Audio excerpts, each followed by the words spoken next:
Stop, Friendly Fire. Chapter 34-35.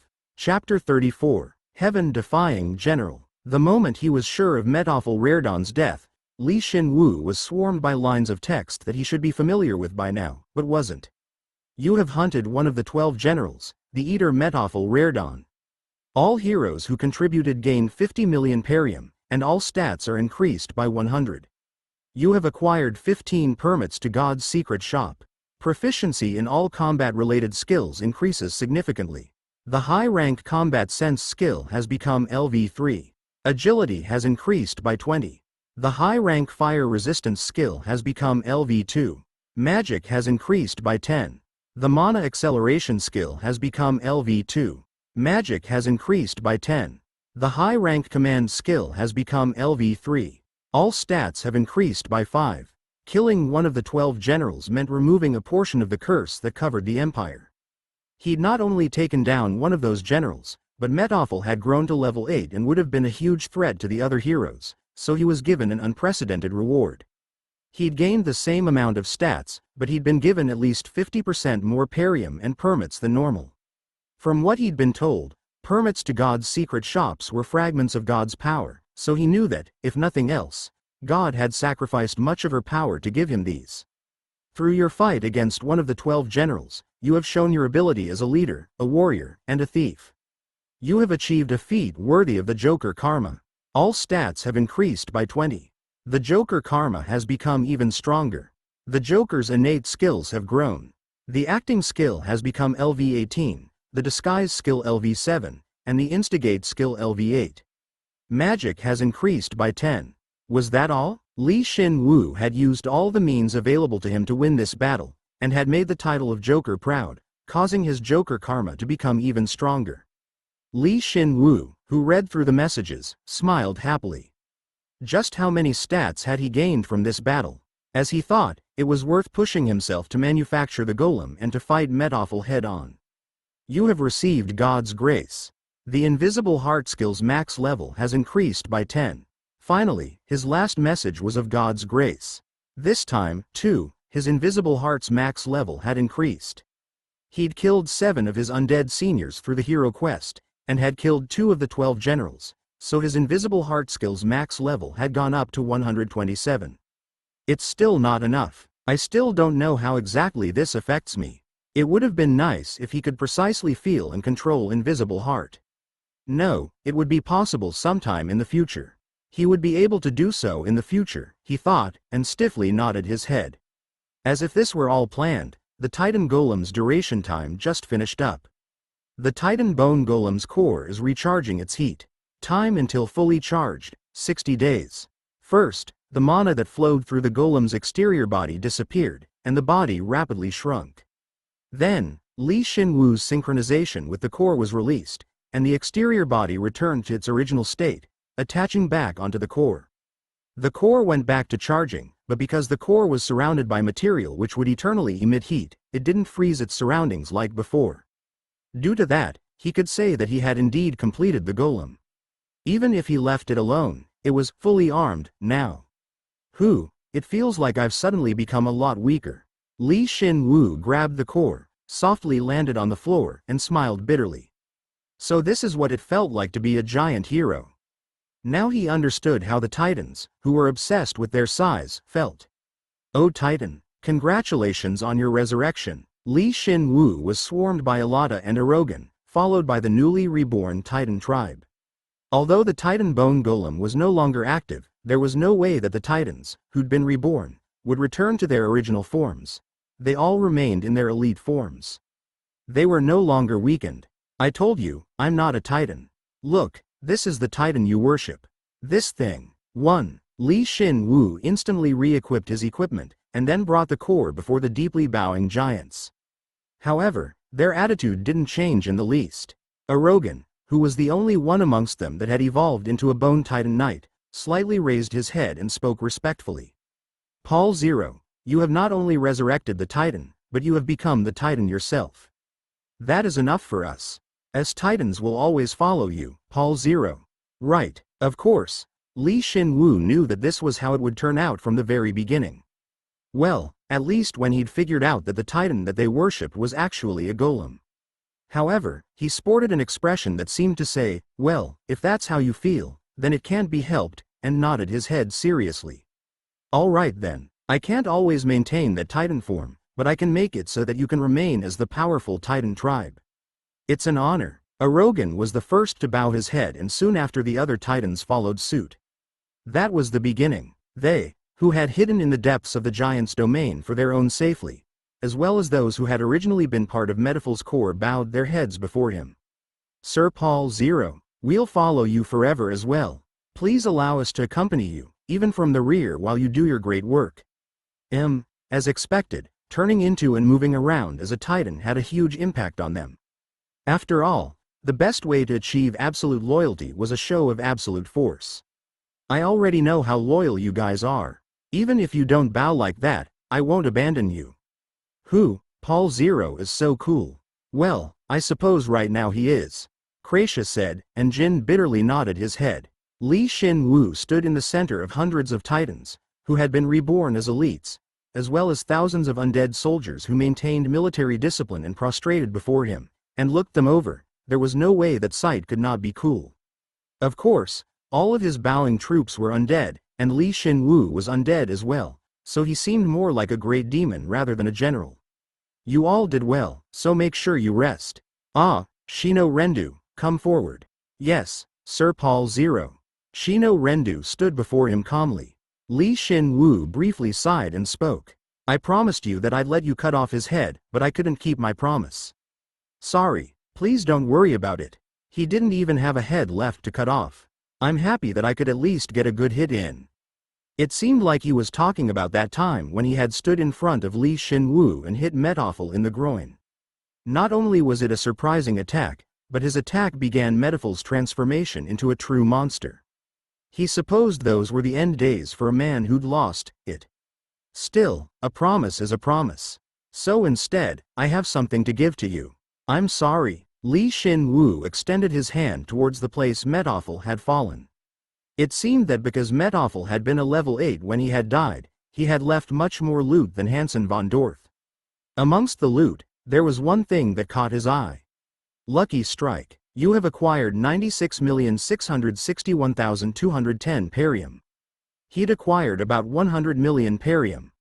Shin Woo and Jin had a total of 100 million perium before, but killing Metaphyl had garnered another 100 million for them. Considering the fact that perium was clearly another source of karma, the Lucky Strike skill he'd learned was definitely not normal. However, that wasn't what was important right now. You have acquired the Byron inner map. Wait. He'd definitely gotten the Byron inner map when he had killed Hansen.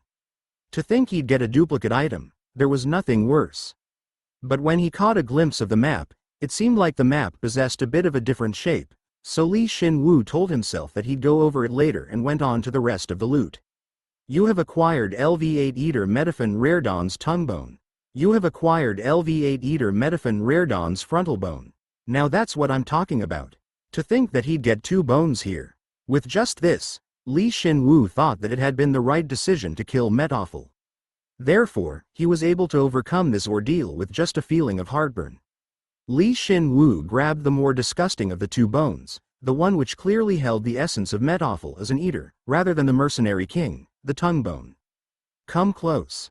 Shin Woo called for Shino, trying his hardest to conceal his heartburn. Shino, who was well acquainted with Shin Woo's bone reinforcement skill, was extremely surprised that Shin Woo called for him. Sir Paul Zero, you're not. It's something you'll need to complete your revenge. You're not going to refuse, are you? May I really receive this? All you need to do is accept it. The moment he said that, Shino sported an indescribable expression. He was probably deeply moved. The others nearby who looked on seemed inspired as well. To be honest, Shin Woo would have to fight stronger and stronger opponents from this point forward, so he needed to get Shino Rendu, who acted as his unit commander, to reach level 7 as soon as possible. That's why he offered the level 8 bone to him. He was unique, as he possessed the super regeneration skill, as well as a Herculean strength vested in his right arm, abilities which no one else had. The higher his level, the better a job he could do. If you insist, then, I'll accept it. Good. However, it'll be tough, so you'll have to endure it. I'm well aware of the danger, but I'll be alright. My instincts as an Avenger are telling me that. Was that really reliable? There was no greater revenge than absorbing the bone of the target of one's revenge. Shin Woo had never used bone reinforcement on someone with a bone 2 levels higher than them, but he thought Shino would be okay. Moreover, if he gained the additional karma held within, then Shino would grow immensely. Good, then take it. Shin Woo activated bone reinforcement immediately. The mana in its entirety went into Shino Rendu. At that moment, Shino yelled, but he soon closed his eyes and focused on accepting the power. Consuming LV8 Eater Metawful Raredawn's tongue bone to execute bone reinforcement on Shino Rendu. Health and magic have increased by 20. The absorption skill has become LV8. Magic has increased by 10. As expected, level 8 bones were different from the rest. He used that bone to reinforce someone else, yet his stats increased by 40. Plus, his absorption skill had grown as well, so he naturally smiled bitterly. Kuhawk, so what would have happened to Shino Rendu, who absorbed such an amazing bone? He was tormented by the overflowing black mana, and grabbed a hold of it with his strong will. The Eater's lunacy, which was instilled into his brain, was forcefully burned away with his own mana, as if it were thrown into fire. The karma he'd been bestowed as an Avenger was complete, and in the process of accepting a new and more powerful karma, he finally evolved into a level 7. The LV6 Undead Avenger Shino Rendu has evolved into the LV7 Greedy Avenger. Oh, he didn't have his hopes up, but had gained a portion of the ghoul's predatory abilities? Since Shino Rendu had become a Greedy Avenger, there wasn't much change to his outer appearance, but it felt like his already tough body had become even tougher. Especially his right arm, which contained God's power, as it felt like the power hung around the arm even more clearly than before. It screamed, bad guy, energy, but Shin Woo was sure that Shino Rendu had acquired the essence of the Eater karma from the bone. How do you feel? You can do well from now on, right? It's the best. Shino Rendu, who had finished leveling up, replied joyfully. With my newfound power, I will help you kill all the 12 generals, as well as the Emperor. No, I'll continue to follow you even after, wherever you go. There's probably nothing past that, but, alright, you did good. Now, aside from his Golem Corps, all of his Corps commanders were level 7s. Shin Woo absorbed the last remaining bone. He turned around to see if Jin was interested, but he just shook his head. Honestly, he'd turned around to see that very reaction. He grinned, grabbed the bone, and activated bone reinforcement on himself. Consuming LV8 Eater Metawful Raredawn's frontal bone to execute bone reinforcement. Strength has increased by 40, agility by 25, health by 50, and magic by 35. The high-rank command skill has become LV5, and all stats have increased by 10. As he thought, he gained a ridiculous amount of stats from absorbing a level 8 bone himself. Now he could understand how he could gain 40 stats from using bone reinforcement on someone else. Shin Woo kept nodding his head, and then, calmed down the mana that was furiously rotating with him. At the same time, he also organized the information that flowed through his mind and, in the process, gained one good memory. Byron, it's the most advanced huge city and a level 4 danger zone directly connected to the capital. It's essential that we attack there to access the capital. The 2 maps he'd acquired told him where the city was, as well as the significance behind that city. Metawful had left behind other loot aside from the bones, like a red, flame-tinged greatsword. The blade was both wide and long and looked quite crude, but its sharpness and its sinister aura could instill fear upon any who looked upon it. Eater's Flame Greatsword, LV6. Durability. 2, 352,350. Attack power. 1,400 to 1,950. Element. Fire LV6. Options. Strength plus 70, Magic plus 40. Special passive skill. Fire Eater, absorbs all fire-related energy. Special active skill. Countercurrent. Once it reaches the maximum capacity, the fire energy is concentrated in a single point, amplified and discharged. Why did an Eater, who didn't use fire, drop a level 6 fire artifact? Shin Woo wondered, but once he looked through the artifact's skills, he understood. Fire Eater. Shin Woo recalled Metawful, unable to give up on eating the flames until the very end. His regrets and his will were instilled in this artifact, so it seemed obvious that the item would be so extraordinary. I got a weapon I can use when I'm a Titan. I'd like to see you use it, but we'll have to wait another 60 days before you can. I'm scared that you'll get to level 8 within those 60 days, Shin Woo. Aren't your stats close to 9,000 now? Even if I become level 8, it doesn't change the fact that the Titan's a powerful weapon. And if we can remodel it, then. I'm most scared of the fact that you didn't deny that you would hit level 8 within those 60 days. Shin Woo grinned and calmly absorbed the greatsword. His strength and magic went up, and the Eater's Flame greatsword was recorded in his bone armory. He thought his bone armory would level up with this, but it seemed like that was still out of his reach. As expected, leveling a skill to level 10 must be special. He pondered that thought, turned around, and declared, "Let's get out of this mountain range now. There's no reason for us to stay here any longer." Yes, sir. The ice curse had been released. As time passed, the ice would slowly melt, and the mana's spatial distortions would gradually go away as well. And if that happened, the Archmage would wonder why Metoffel hadn't returned, despite how the situation had changed, and he would probably come here himself. Even if I could summon the Titan again, I think he's still out of my league. He didn't know if he could escape the effects of the Archmage's spatial magic, even with the Titan. Plus, he couldn't picture himself landing a telling blow on him either. Moreover, he wouldn't kill him by just crushing his body, since the container, which held his life force, was hidden away somewhere in the Empire. When Shin Woo considered the fact that he'd have to look for said container, he realized that beating the Archmage was still a ways away. If I want to take him down, then I'll have to be really prepared. I'll ask my seniors about it later. Of course, that relied on them overcoming the coming danger first. He lined up his troops, left Perlin Elta, and finally, left the gradually melting glacial mountains. We're finally leaving this place. Arogan. The giants regretted leaving the mountains, which served as their base while they were dead, but their meaning of existing lay in Shin Woo, not in the past nor in legends. They knew that if they remained here, all they would feel is misfortune and unhappiness. Don't look so sad. We've become able to step forward into the future. Everyone, raise your weapons.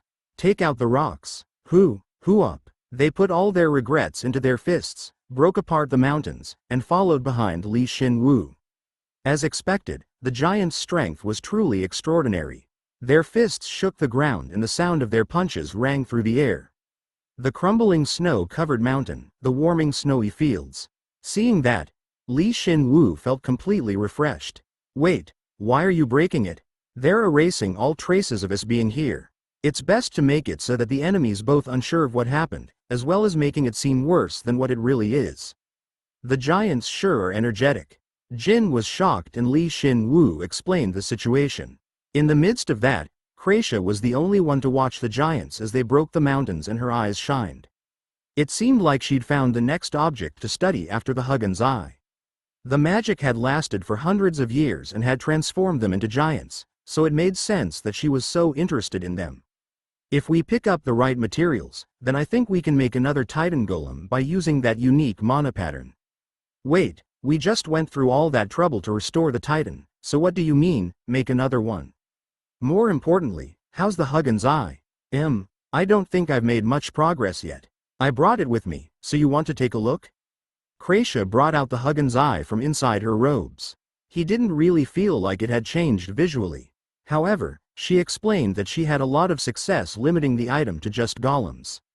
That's not all. I can limit it to living people too, and I can limit to the undead as well. Honestly, I just got there after studying how to limit its targets. If it's limited to the undead, then too many people will appear on it. I feel like I might be able to limit it to high-rank undead, level 7 or higher if everything goes well. If that happens, then I suppose I'll have to worry about expanding its search range. What? To think they'd be able to limit its search function to only high-rank level 7 or higher undead. Aside from Shin Woo and his Paul Zero Core, then that only left the 12 generals or Steves.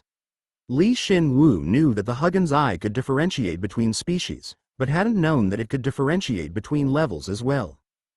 Shin Woo was shocked, but Kracia explained that if she could reproduce the hero's ability to estimate stats, as well as an ability to gauge the density of mana, then it wouldn't be too difficult. Wouldn't that be bordering on God's domain? The information network is functioning properly as well. If you remodel me, then I should be able to modify the artifact myself. Ooh, if that happens, then it would be much more effective than following Arama Steelworker's movements. Moreover, if you were able to divide it and observe based on the situation, then that's really cool. I think I can guess what you're imagining right now, Shin Woo. In any case, we're still researching on that front, and we've made good progress on limiting its range to golems. It's paramount that we figure out how to use the excess energy to increase the search range, but even if it's a level 8 item, I don't think it'll work just yet. So I'll add some more materials and remodel it later. In the process of restoring the Titan Golem, it seemed like the responsibility of manufacturing the artifact had fallen onto Kracia, as she responded so confidently. She was so trustworthy. If he could, he would have expressed his happiness to Kracia, but if he did, then Jin, who was preoccupied with Kracia, would get pissed at Li Shin Woo, so he decided against it. Then, I'll leave that to you, since we'll probably get a chance to use it in the field soon. You still haven't contacted that senior? Now that you mention it, I think it's time I checked. But Shin Woo, are you going to keep bringing them with you? Jin asked. He thought that Li Shin Woo would have sent his troops away once they left the mountain range, but Li Shin Woo instructed Jin to move slow enough that they could keep up. Well, I'd really like to start running now. Just wait a little while longer. I'm thinking right now. What about? As if waiting for him to ask, Li Shin Woo spoke. I've been thinking about this, but I confirmed my suspicions when I accepted a portion of Medifil's troops and the giants. I can't keep these guys hidden anymore. Yeah, that's true. Medifil's defected troops numbered 3,000, and each and every giant really stood out. Because they weren't golems, the giants had to live with their large size, as they had no means of miniaturizing their bodies. I made these guys move around in small teams thus far as an investment, but I have too many troops for that to be a viable option anymore. Even so, I can't just keep them holed up in a safe base. If I don't use them, then I'll be losing out on my investment. So, I'm going to keep using a few teams of elites like I've been doing, and gather the rest of them into a huge army. That was quite a rational decision. No, it was actually just a decision he was forced into, as his army had grown too much. Li Shin Woo knew that this would happen eventually, and that's why he sought an item like Huggin's Eye. What if they're found by a hero? Normally, heroes wouldn't choose to fight against these guys. Shin Woo, so you realize that you're not a normal hero yourself. If it were Li Shin Woo, he would have agonized over the amount of level 7 elites, but he'd charge in and sow chaos. Then, once he'd profited from that, he'd retreat. Li Shin Woo sweat at Jin's words but continued. The problem's the 12 generals. Because of them, I hid my forces for as long as I could, but, when you think about it the other way, you could bait the 12 generals by commanding such a huge army. Shin Woo, only you could think about it like that. You already killed 2 of the 12 generals. The other heroes are just cowards. Yeah, that's right. Li Shin Woo's goblin fire intensified. This is what he would look like when he was talking about something serious. I think that time's coming soon. When Paul Zero meets with the heroes. You're going to try? Yeah, since I'll have to do it eventually anyway. He was still bothered by what Li Man Bok had told him, but even so, he had to at least try. There was nothing good about maintaining this three-way stalemate for Li Shin Woo. But Li Man Bok concerns had merit, so I'll have to approach them as cordially as possible. How? As reinforcements. If an undead suddenly showed up in front of the heroes, who enjoyed such peaceful days, and said, "Can I hang out with you too?" they would definitely look at him with suspicion. But if they were struggling against one of the 12 generals, and his righteous undead armies suddenly appeared to save them, then there wouldn't be any heroes who would go, "Kill them too." Without thinking, would there? Even if there were, wouldn't the heroes focus on killing one of the 12 generals first? If we fight on the same battlefield and on the same side, then it'll be difficult for them to attack us. And that's how we'll gradually change their perception of us. But how are you going to make such a convenient situation for yourself? Normally, it would be hard, but we have Ethan Cruz, now don't we? Jin was speechless at Li Shin Woo's statement. Kracia silently applauded. They couldn't even imagine how many problems he hoped to deal with using Ethan Cruz. We already know how Ethan Cruz thinks. Who knows, he might have allied himself with one of the 12 generals already. If that's the case, then all the more reason for him to put the heroes into a difficult situation. But think about it, that's when we appear, and what happens when the Pal Zero Corps comes in to save the day? Shin Woo, have you ever lost before? I have, when I was negotiating with God and got stuck in an undead body. Honestly, that wasn't really a negotiation, but more like stubbornness. Shin Woo thought back to that time, calmly assessed himself, and nodded his head. Back then, he'd tried his best to remain level-headed, but he had died, he came face to face with God, and he would have to fight against the empire ruled by the dead as a hero. All these factors overlapped, so he hadn't been able to stay calm. Thus, he thought he did pretty well back then, all things considered. It's a good thing you're not an enemy, Shin Woo. I feel bad for Ethan Cruz. While Jin and Krasia muttered in the outfield, Shin Woo had made his decision and announced. So, let's practice moving as a corps. How? We're going to attack a level 3 danger zone. Wouldn't it be cool if we split the army into 2 and attacked 2 at the same time? Why don't you just split them into 5 and attack, making them into a cute star or something? Oh, that's a good idea. It was almost time for the Pal Zero Corps to spread their name far and wide throughout the empire. Ethan Cruz. I think I've found a target. While he and his troops were crossing through the level 3 danger zone, Shin Woo accessed the chatting channel. There, Shin Woo heard what he'd been somewhat prepared to hear. Ethan Cruz. I had it narrowed down to a few candidates. It took a long time to find the one that can be lured in, but I've finally found the right one. Prince Altania. As expected of you, senior. But it's boring if it's too easy. Ethan Cruz. We're taking on one of the 12 generals. Even if he's the weakest of them, it's not going to be easy. If you're reckless, then you or I may die. Lloyd HK. I've done a lot of prep. I've also steeled myself. I think it's time we reveal ourselves, the heroes, to the Empire. The heroes in the chatting channel were getting fired up by Ethan's declaration. However, not everyone thought favorably of his idea. Sarah von Redidane. Do you really intend on facing one of the 12 generals? They're not like normal undead. They're highly intelligent and cooperate with each other. It won't go as smoothly as you think. Yasunori Akira. No matter how I think about it, it's too early. I don't think those who've just become level 7 will be able to properly use their strength. Ethan Cruz. Oh dear, I'm not trying to force anyone to join me. But if you're that worried, all the more reason that you, as their seniors, should be participating. No. How can this be? Sarah von Redidane and Yasunori Akira both plan on throwing away this opportunity? If that's the case, then that's more evidence that Ethan Cruz is allied with the Empire. No, if he really was allied with the Empire, then there was a chance that he would lead not 1, but 2 of the 12 generals to them.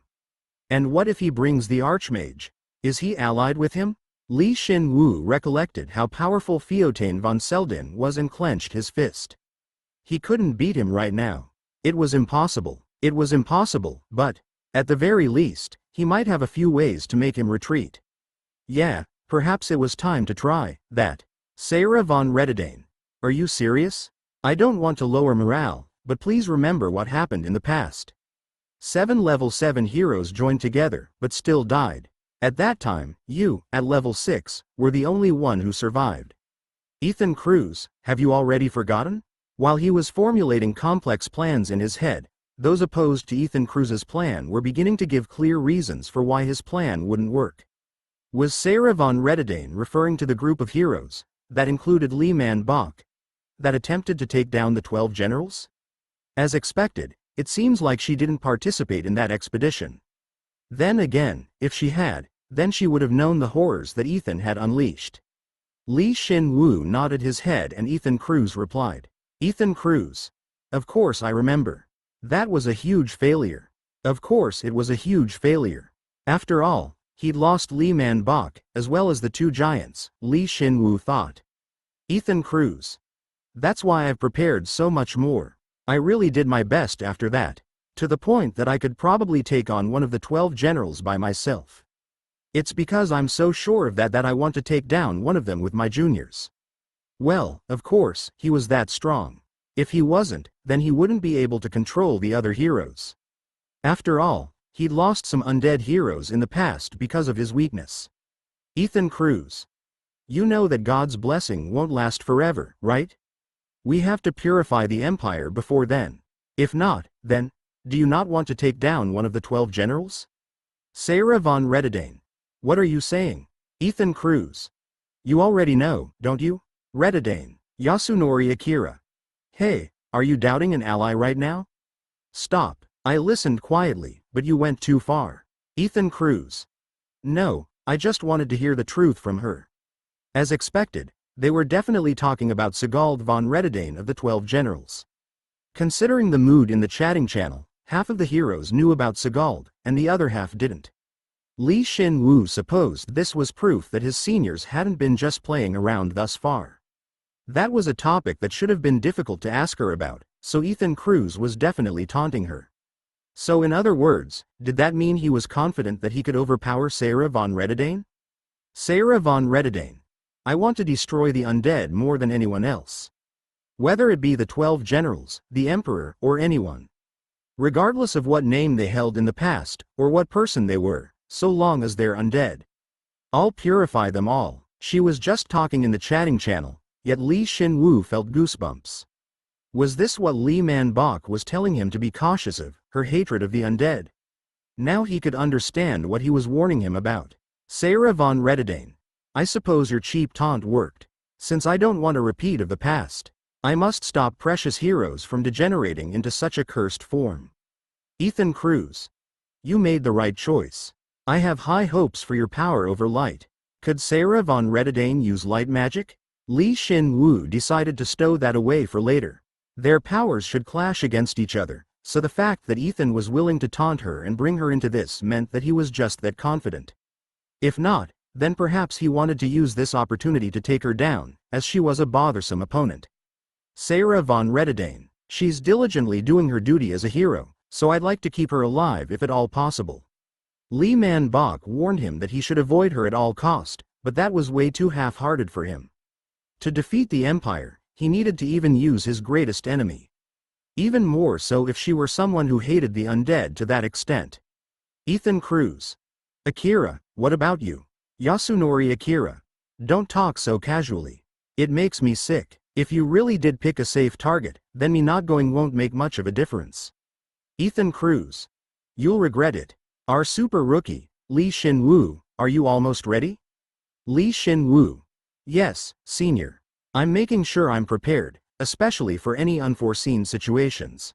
He was preparing a plan for if Ethan Cruz went onto the front lines personally, when he didn't, when his undead grouped together, when he moved stealthily when there were 1 or 2 of the 12 generals, or if the Archmage himself appeared. Ethan Cruz. You're so reliable. As expected of our super rookie. That reliable super rookie is coming to put a sword in your gut. Shin Woo smiled and inwardly muttered. But then, he suddenly got 2 requests for private chats. They were from both Sarah von Rededane and Yasunori Akira. Shin Woo was flustered and sent a message asking Sarah to wait just a second. He accepted Yasunori Akira's private chat first because he thought he would be easier to deal with. Yasunori Akira. This might sound a little weird, but listen carefully. Can you promise me that? Of course, Senior Yasunori. Yasunori Akira. I plan on hiding while you guys are fighting against one of the 12 generals. What are you talking about? Are you trying to protect me? Yasunori Akira. Yeah, I want to protect you guys. But not from one of the 12 generals. From Ethan Cruz. Everyone, there's a hero as reliable as Kracia over here. Shin Woo was touched, as he'd found another hero that tried their best for endless growth and glory. Yasunori Akira. It might sound weird, but I thought it'd be okay to tell you since you haven't met Ethan yet. Those who meet him, even just once, follow him a bit blindly. Shin Woo thought that was most likely due to Ethan Cruz's darkness magic, but he didn't voice it. Yasunori Akira. That's already strange. Even if he were blessed to have so many people willing to help him, it's still too unnatural. Moreover, this hunt for one of the 12 generals, it's way too dangerous. Since it's almost impossible to bait one of the 12 generals. In the past, Shin Woo had infiltrated a city and had successfully led Hansen von Dorth there, but he acted as if it had never happened before. Yasunori Akira. Be wary of him. Don't get too close. Especially his buffs. Make sure you reject his buffs. Even if he gives you a good reason, make sure you refuse them. Don't let yourself get touched by his magic. I'll keep that in mind. Yasunori Akira. Do you believe me? How could I not believe you, as you're acting out of concern for me? You're not telling me to attack him. You're just telling me to refuse his buffs. Lee Shin Woo's acting skill was really paying off. Yasunori Akira was slightly touched by Lee Shin Woo's sincerity. Yasunori Akira. I thought you were only good at fighting, but you're a smooth talker too. But it makes me feel better if you think like that. Who is that again? That hero you were close to? Can you tell her about my request too? Yes, of course. I'll remember to be careful around him. Yasunori Akira. I'll mark you off. I wish everyone was as careful as you, but if we all make it out of this safely, let's hunt together. I'll be looking forward to it. He's going to mark him off personally. If that's the case, then it's likely that Yasunori Akira was in the most danger. Lee Shin Woo thanked him for his warning, but before he left the chat, he warned Yasunori Akira about the curse that came from deadly force. Yasunori was surprised but said he understood. Now, it was Sarah von Redidane's turn now. Lee Shin Woo took a deep breath and accepted a private chat with her. Sarah von Redidane. I heard you became level 7. You were afraid you'd stick out, so you hid your level. I'm sorry, senior. I know I shouldn't be lying to you, but I was afraid of you, seniors, pinning all your hopes on me. Sarah von Redidane. I understand. Since you must have been exceptionally talented in your original world. As they say, tall trees catch much wind. 1. It must have been suffocating. Senior, he acted as though he were touched by her kindness. Lee Shin Woo said pretty much what he'd expected her to say. Sarah von Redidane. Please be careful of Ethan Cruz. On that day, the day that the heroes were wiped out. Why was he the only one that came back alive? I find it quite odd. Perhaps he's connected with the Empire. He'd gotten another reliable senior. Sarah von Redidane. I'd rather not even think of that as a possibility, but if he's really a traitor, then, we have to take him down no matter what. Since an enemy on the inside is more threatening than the 12 generals. Senior Yasunori said the same thing. Sarah von Redidane. Yasunori Akira did? That's a relief. Now that I think about it, he's never met Ethan in person. He's benefiting from his caution. Of course, I'll be sure to be careful. Thank you for the advice. He thought she had said everything she was going to say, but then, she dropped a bombshell. Sarah von Redidane. It can't be helped. Let's meet up before you see him. I'll contact Yasunori Akira as well. Please come with the hero you're on good terms with too. I'm sorry? Sarah von Redidane. I want you to meet me before you're exposed to his magic. I'd also like to formulate a plan on site as well. He was doing fine on his own, but she had suddenly offered to meet. Lee Shin Woo looked miserable, as it was like he was drafted into a team meeting for a presentation for a huge client. Paul 0, we have arrived at the city. Apparently, the second corps has arrived at the opposite city. How about attacking before our enemies have a chance to react?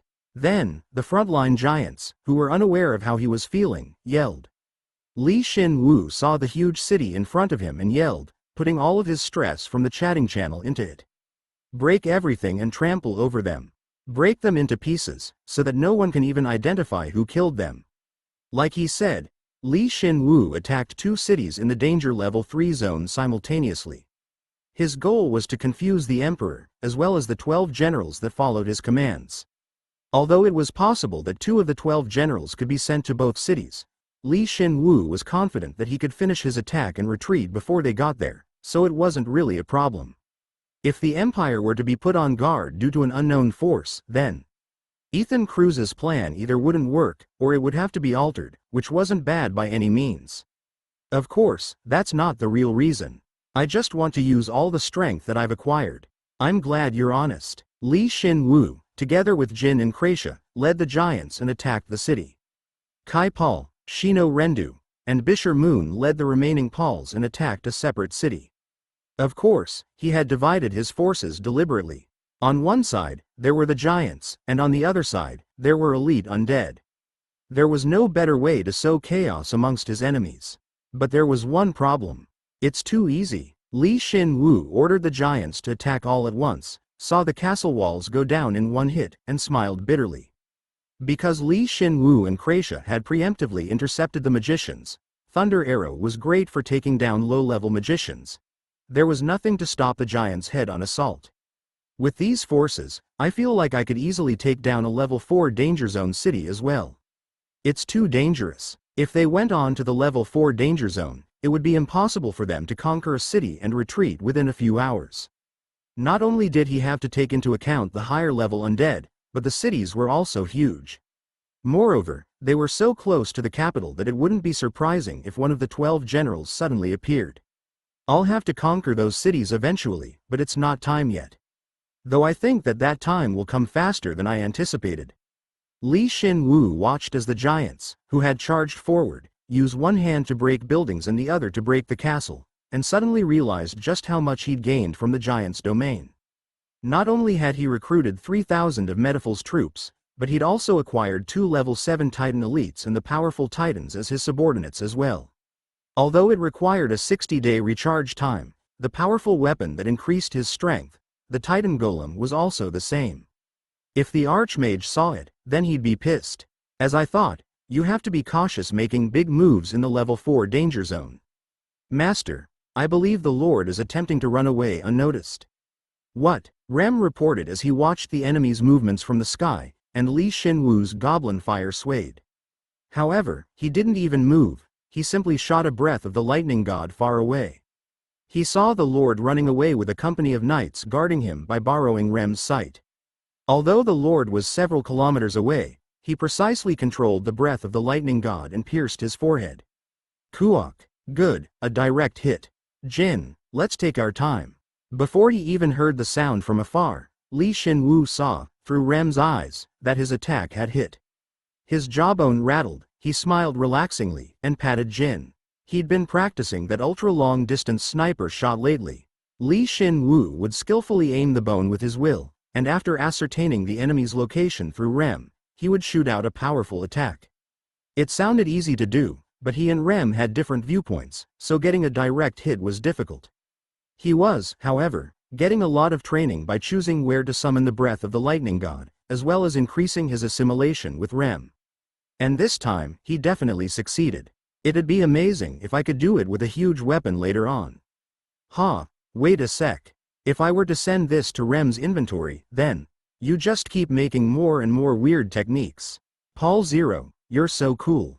Jin grumbled in amazement, but Krasia's eyes gleamed, as though she understood just how difficult Shin Woo's technique was to use. Unfortunately, Jin hadn't realized that Shin Woo was docking points from him because of this. Did you kill him? No, I'd like to meet him face to face. I want to know if he reported to his superiors or not. Hey, break that more thoroughly. There are knights hiding inside, so get on top and stomp on it. I understand. Shin Woo and Jin advanced towards the city in a leisurely manner. He encouraged the giants, who were unleashing carnage and destruction, and cut across without rushing.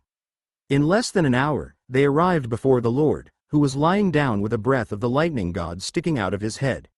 He was situated in a hidden passageway behind his castle, and Shin Woo's breath of the lightning god had broken through the ceiling and pierced his head. The giants had taken note of this, and rushed over, killing the knights that had been protecting the Lord. Hello, you, I order you to remove this. Shin Woo approached the Lord, who was fluttering around like a fish who'd been struck by a harpoon, and as he wished, removed the blade. He struggled to upright his body, but a part of his skull fell to the floor and he was staggering. The Lord had realized that he had no hopes of recovering. Do you even know who I am? Who the hell are you? Look here, did you ask the Emperor to send one of the 12 generals? Kook, you already knew about that, yet you attacked the city regardless? Are you insane? That's right, the moment you broke through the castle walls, I reported in. The Vulture General will be coming. Vulture, a vulture. 1. He was definitely one of the 12 generals, but the word, vulture, really bothered him. There was the possibility that it just meant that he had a bald head, but perhaps he was the second opponent, after the Archmage, that they would have to worry about. It would be different if Theotain von Seldin came, but I'm not particularly afraid of him. Ha ha ha, I've seen so many that said the same thing about the general. But they all had their heads cracked out by the vulture general's arrows. Oh, like you? Kook. For now, he knew that the vulture general used a bow. Shin Woo was taught just how annoying archers were from his previous experience with Setwan. He furrowed his brow, raised his head, and looked at the sky. He couldn't stop worrying, so he asked the Lord about him. Kick, you're so arrogant. It seems like you're afraid of the general's sharp wings. Ah, so that's how it is. Huh? Kuyak. The Lord had taken the bait. Although he didn't know the specifics, his opponent flew in the air. Shin Woo had gotten the answer he'd wanted, so he immediately swung his sword and cut off the Lord's head. You have completely purified the intermediate city, Samilan. You have acquired 2 permits to God's secret shop. You have acquired 100,000 perium. Proficiency in all combat-related skills has increased. As a reward for faithfully doing your duty as a hero and purifying several cities, the size of your inventory has increased, and from now on, all quest rewards will increase. You have completely purified a city at an unprecedented speed. Destroying a city with a core is karma much too great for one person to achieve. All stats have increased by 5. With this, we're done. An airstrike, huh? Is that what you thought of when you heard the word, vulture? To be honest, the first thing I thought of was a bald head. That's right. To Shin Woo, who had an army now and had leveled up to level 7, the only things he had to worry about were the Archmage Fiotane von Selden and his spatial magic, or an airstrike from the sky. As proven by Rem, flying through the sky granted much more utility than moving on the ground. He thought that the Empire would have something like this, but to think that his hypothesis would be proven this way. Moreover, to think he's coming now of all times. To fight, or not to fight. Alright, let's fight. Didn't you decide too fast? Jin, who'd heard Shin Woo mutter, felt drained. However, Shin Woo didn't change his stance at all. Although fighting a flying opponent is tough, it's best if I take him down while he's alone. But he didn't have enough forces with him. Shin Woo contacted Bisher Moon and instructed him to gather all his forces here as soon as they were done purifying the city. But once he relayed that order, he got a message that they had finished purifying the city, followed by a list of rewards. There was one thing that he took notice of. You commanded an army and purified 2 cities simultaneously. You have proven that you are powerful enough to single-handedly take on the Empire. Everyone in the Empire, including the Emperor himself, will know about you and will pay special attention to you. You have acquired the title, Heaven-Defying General. All stats have increased by 20. The high-rank command skill has become LV6 and all stats have increased by 5. When you fight against the Empire's 12 generals, the power of all your skills will increase by 20%. The stats of your troops permanently increase by 5%. He'd acquired an extraordinary title and simultaneously, his stats had increased significantly. Shin Woo, whose stats had surpassed 9,000, they were now at 9,086, was slightly excited. Ah, wait a sec. If I had only divided my army into 5 groups and made a cute star, then. No matter how strong your troops are, splitting them into 5 is a dumb idea, you idiot. Shin Woo was barely able to calm down due to Jin's retort and cool-headedly checked his new title. Whenever he fought against the 12 generals, his skills would become 20% more powerful, which was simple enough, but when he thought about it, it was even more hacked than a 20% stat increase. Rather than raising his stats, raising the power of his skills, which used those stats and amplified them, was obviously superior. Because of that, his elemental equipment would become more powerful as well. What system bestowed this title onto me? Didn't God give it to you? No, it's not that simple. It seems more like it's been influenced by something. The Heaven-Defying General. It was a title that really fit him, as he possessed the rebellion skill. But he wondered if he was considered an ally of the 12 generals because of the term, general, in his name.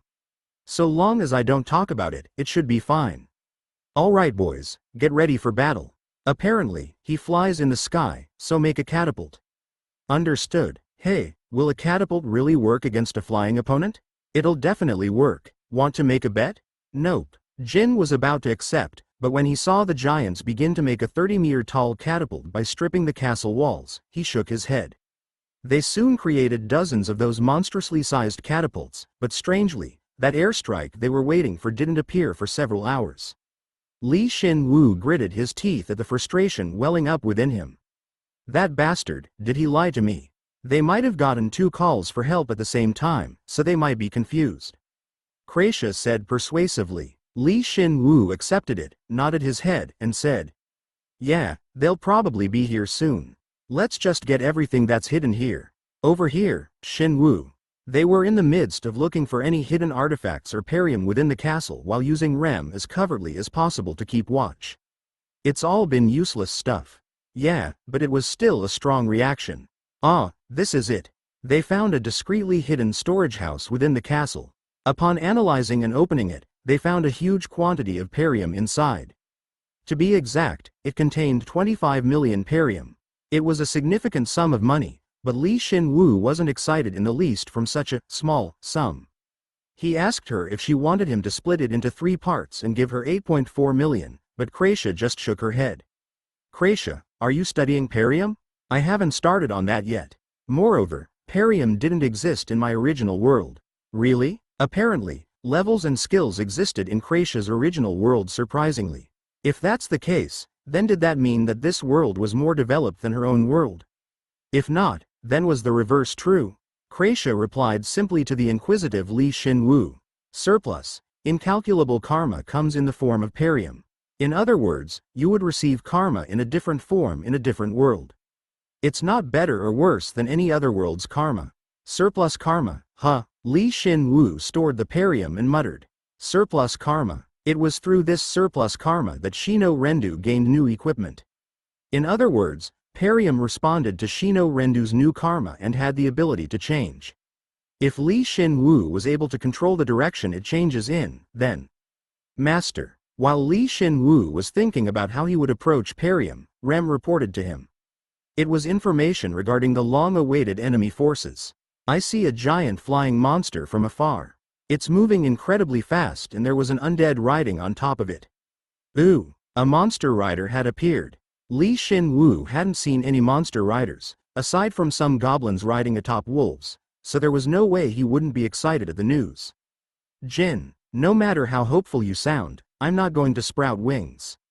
You can't make them? After all, you made springs out of steel. I can't. Well, even if he could make wings out of steel, Jin wouldn't be able to fly in the sky. After all, Steel Wing was an attack move in Pokemon. You've given me pretty much all of the flying monster bones thus far, yet nothing has happened. Give it up already. TCH, Rem. How's it going over there? It's strange. There's only one coming over here. It seems like a scout. What would you like me to do? It was easy to forget, but Rem was a level 6 elite. Although it was focused on support skills that relied on stealth, Li Shin Woo had reinforced it with thousands of bones, so it now possessed combat abilities befitting its level. Taking down a scout wouldn't be an issue for Rem. A scout? Alright, take it down.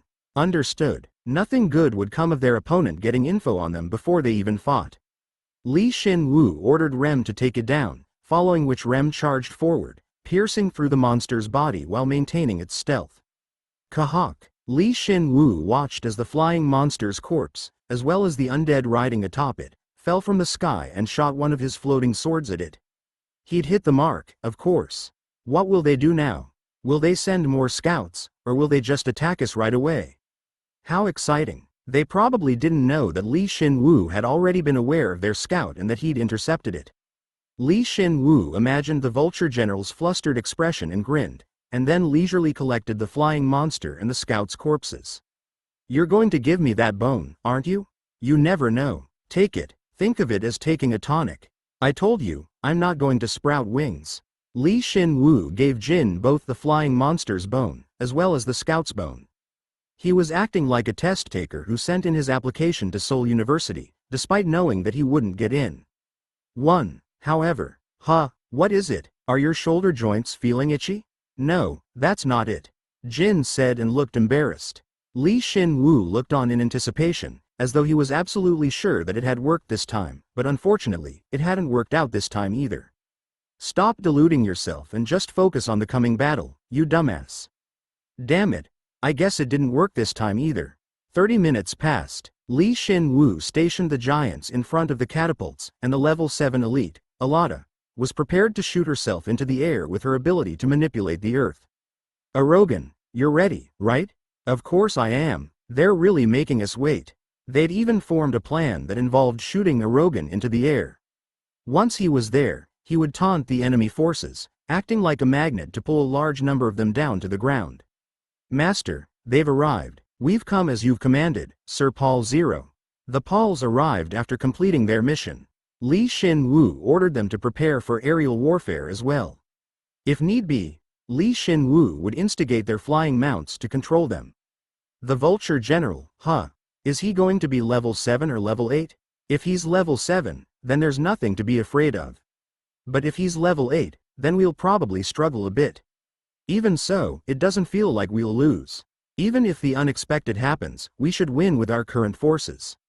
Of course, he wasn't reckless and prepared everything that he could for the coming battle.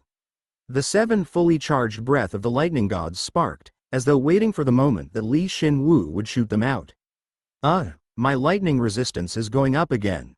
But seriously, when are they going to be here? Despite their scout being dead for close to an hour now, he didn't see anyone in the sky. There was no way that the scout was so far from the main force that it would take them an hour to get there, and it would make sense if there was another scout or a follow-up squad sent in after, yet the sky was empty.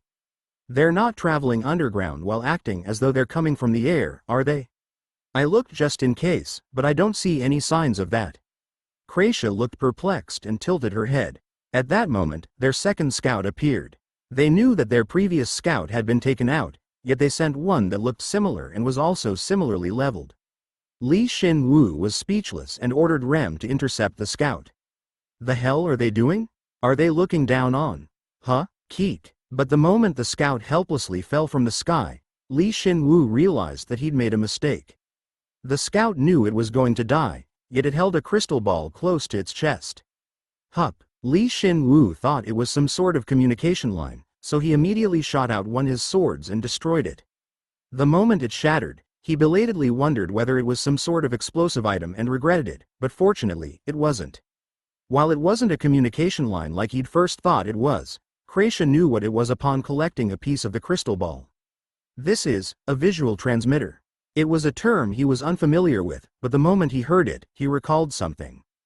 Does it transmit an image of what is observed? Yeah, it's way more expensive than a communication line, and because it's a one-way street, it's not used very often. However, when it's difficult to relay something in words, there's nothing better than an image, so there's still a demand for it. Honestly, I didn't think a scout would carry around such a precious item. And by sacrificing that transmitter, the enemy knows the condition of our troops. Shin Woo smiled bitterly. As expected, it was indeed a different world from the one he knew. He thought he'd gotten used to it here, but he hadn't expected this surveillance method to have existed. Of course, they had intercepted the scouts from afar, but they must have seen his army and relayed it back to them, so the scouts had indeed fulfilled their duty. He should have destroyed the transmitter or whatever right when he saw it, but he was being punished for being so laid back when he saw that there was only one scout. There's a jammer that blocks this type of artifact, but only countries' governments use them. The fact that they're able to use image transmitters means that there might be a jammer in the capital. Then does that mean we can't use Huggin's Eye? Huggin's Eye is a level 8 artifact, so most jammers won't be able to stop it. Especially if we limit its range and increase its output. Then, there shouldn't be any way for them to block it. Good. Then, they got him good this time, but he would pay them back by using Huggin's Eye later. Shin Woo thought he would need to learn more about the types of magical devices from Kraisha and turned around. They were finished scouting, so they would come at him in some way or another. Now was not the time to be angry. Now he should be encouraging his troops and perfecting his preparation for the coming conflict. But why aren't they coming? 3 more hours passed. Shin Woo wondered whether he was wasting his time. They flew in the air, so why the hell were they so slow? Were they getting a feel for him right now? Were they waiting for his troops to be exhausted from their preparation? They should already know that our forces are comprised of the undead, so they should already know about their endurance. And there's no way they know I'm a hero. Although Kraisha was the only human here, she was not only covered in robes, but she was also hiding her energy well. As she was buried in the undead, it would be difficult for them to determine that she was a human just by seeing an image of her. Li Shin Woo couldn't comprehend what they were doing and tilted his head. What should we do? Should we just keep waiting? No, they're not going to show up, even if we keep waiting. They're either waiting for us to slack off, or they want to move somewhere else. Either way, just staying here won't accomplish anything. Let's go. Go where? Here. Li Shin Woo opened his minimap and pointed to a single point in a level 3 danger zone. It wasn't very far from here, and of course, it was situated in the intermediate city, so heroes wouldn't be there. At the same time, if they don't move, then we'll just have to go around breaking stuff. We'll go from here, all the way to here. We've already conquered 2 cities, so let's make it our primary goal to conquer 5 total. If we do that and they still don't show up, then they must not have come to fight us. Shin Woo, the 5 dots that Li Shin Woo had marked on his minimap, of those 5, 2 of them had already been conquered, were connected, and he solemnly declared. In order to draw them in, we'll conquer 5 cities in the shape of a cute star. But was Li Shin Woo expecting too much? They had gone around and destroyed the 3 cities without even concealing their presence. With an army this size, even if he tried, he wouldn't be able to conceal them. Even if they were unlucky enough to encounter a hero, he hoped that they wouldn't attack, so long as they didn't look back at them. Then, Li Shin Woo's Commander of Terror title evolved into Commander of Fear. The abilities of all the subordinates under his command would increase by 15%, and after purifying the cities, he gained permits to God's secret shop, stat bonuses, and more money. However, why the hell aren't they coming yet? Wow, it really is in the shape of a cute star. Kracia? No, never mind. In the end, he never clashed with the Vulture General's forces. Did everything go as Li Shin Woo wanted? Well yes it did. Since Li Shin Woo's original goal was to shock the Vulture General and clear as many cities as possible without incident. In the end, that bald-headed bastard didn't come. You really are too much. You don't even know if he's bald or not yet. So why the hell did he scout us out if he wasn't going to come? Man, this pisses me off. You said not encountering him was a good thing. Yeah, I did, but if he was being honest, Li Shin Woo wanted to take down one of the 12 generals prior to hunting another one with the other heroes. Regardless of whether the Empire reacts strongly or weakly to the news, the heroes should be able to deal with the situation better. And there was one other thing he wanted. Since I gained 2 permits to the secret shop for every city I clear. TCH, I've only gathered 10 more. Hey, you took mine too, so you have 15 total. Yeah, you're right, so let's take a look. Any hero who helped take down one of the 12 generals would be rewarded, regardless of how much or how little they did. On the other hand, killing undead heroes or clearing cities was different.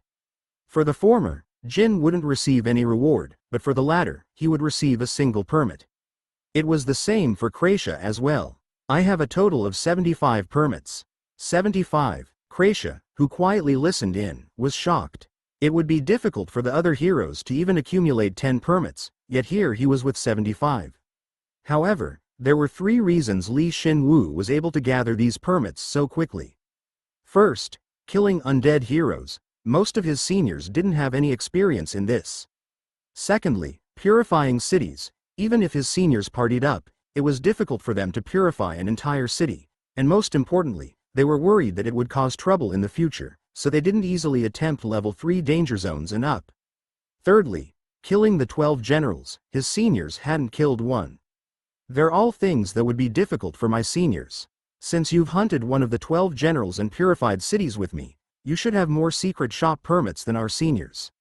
Yeah, I was thinking about going to God's Garden again to get another artifact soon, but I've been putting it off since I can't think of anything that fits. Still, the fact that you have 75 of them is amazing. Li Shin Woo thought he'd be able to gather more permits than the other heroes if he put his mind to it, but to think he'd accumulated this many. One of the reasons behind this was the fact that Jin gave him his permits. But it's important to note that nothing has changed, even though I've gathered so many. Should there be some sort of change? If what God told me is true, then yeah. He had a feeling when he had first gathered 10 permits. Not only did he get a message, but he could feel these permits, these shards of God's power, shake. It was as if these tiny fragments would fuse into something greater. Yeah, to put it in words, it felt similar to a level up. Then, if you amass 100 of them, will something change? So you think something will happen too, huh? 100 secret shop permits. He was too embarrassed to even ask his seniors about this. It would be impossible to gather so many of them if one didn't either kill the 12 generals or actively clear out cities. One would have to be Shin Woo to even try it. It'd be chaos if I asked them what'll happen if I gather 100. I'd rather not. They probably won't know anyway. Yeah, this is probably impossible for Ethan Cruz. What would happen when one collected 100 secret shop permits? He had some idea, but he decided against thinking about it right now. Shin Woo would be able to gather the remaining 25 permits quickly, so he would just need to check then and there. Well, that's that. We need to figure out what we do from here on out. Are you going to attack another city? Cities aren't monsters, so do they just form out of nowhere? Do they regenerate? The undead wouldn't occupy purified cities. Killing all of the undead wouldn't purify a city. God would personally shine her power upon a purified city. Giving permits to heroes who have purified a city shouldn't be unrelated to that phenomenon, but in any case, low-rank undead were afraid of her power and the high-rank undead would be leery of the city and avoid it. And for a long time, our seniors hadn't tried to purify the cities. There are only 2 or 3 more level 3 danger zone cities left. The fact that it's not over after I've wreaked so much havoc tells me just how powerful the Empire is. Then let's go take them out. Let's leave the rest of them as leftovers for our juniors. Leftovers? Jin and Kraisha tilted their heads, but Shin Woo smiled bitterly and looked away from their inquisitive gazes. It sounded good, leaving a few cities in the level 3 danger zone for his juniors, but it was actually because taking out all of the cities would provoke the Empire more than he thought necessary. Most of the heroes were operating in the level 3 danger zone, and aside from his elite's forces, his pals were in the level 3 danger zone as well. Honestly, he was being bold enough. A person needs to know when to stop. Honestly, that's not the only reason. You see, tomorrow's the day I have to see Sarah. Do we both have to see her? Yeah, I know you avoid the other heroes, but just come with me this time. It feels reassuring to have you with me. If you're really that insistent, then. Shin Woo wasn't really concerned with what Sarah's intentions were, or what she was doing to prepare for Ethan Cruz's plan. That's because Shin Woo was already on top of it. He just wanted to meet with her since Lee Man-bok's words were still bothering him. That was why he was dragging Kraisha with him. Then, I suppose I should hide my troops before we go. Giants do not hide. The Titan hides for 60 days to be active for just 4 minutes. If that's what the Titan desires, then we'll swallow our pride. Figuring out where his forces should hide, when he wasn't leading them, was his first problem. He couldn't manage them individually, especially since they were split up and moving independently, so he needed a place to station them. However, the answer was right in his face: a dungeon. Dungeons were, by their very nature, secretive, and they could hide several undead. Also, Shin Woo and Kraisha could take protective measures on them, like they had done for the Curse Century Winery. So which dungeon should he pick? Would he just do as Lee Man-bok did and just pick any random dungeon, and hide it by covering it in mana or magic? No, that was the reason Lee Man-bok died a second time. He couldn't ridicule his choice and then copy him. The dungeon Shin Woo had picked was Level 3 Dungeon. You have discovered the Darkness Hidden Sewer's hidden path. The dungeon's information is updated. Level 4 Elite Dungeon. You have acquired the permit for the Darkness Hidden Sewer. All stats increase by an additional 10 inside the dungeon. The dungeon's information is added to your minimap. All actions are buffed within the dungeon. They all got out of here too. Seems like you were right. The higher the danger zone, the higher the Paul's intellect, and the higher chance that their tests succeeded, so they join up with Anti-Skull immediately.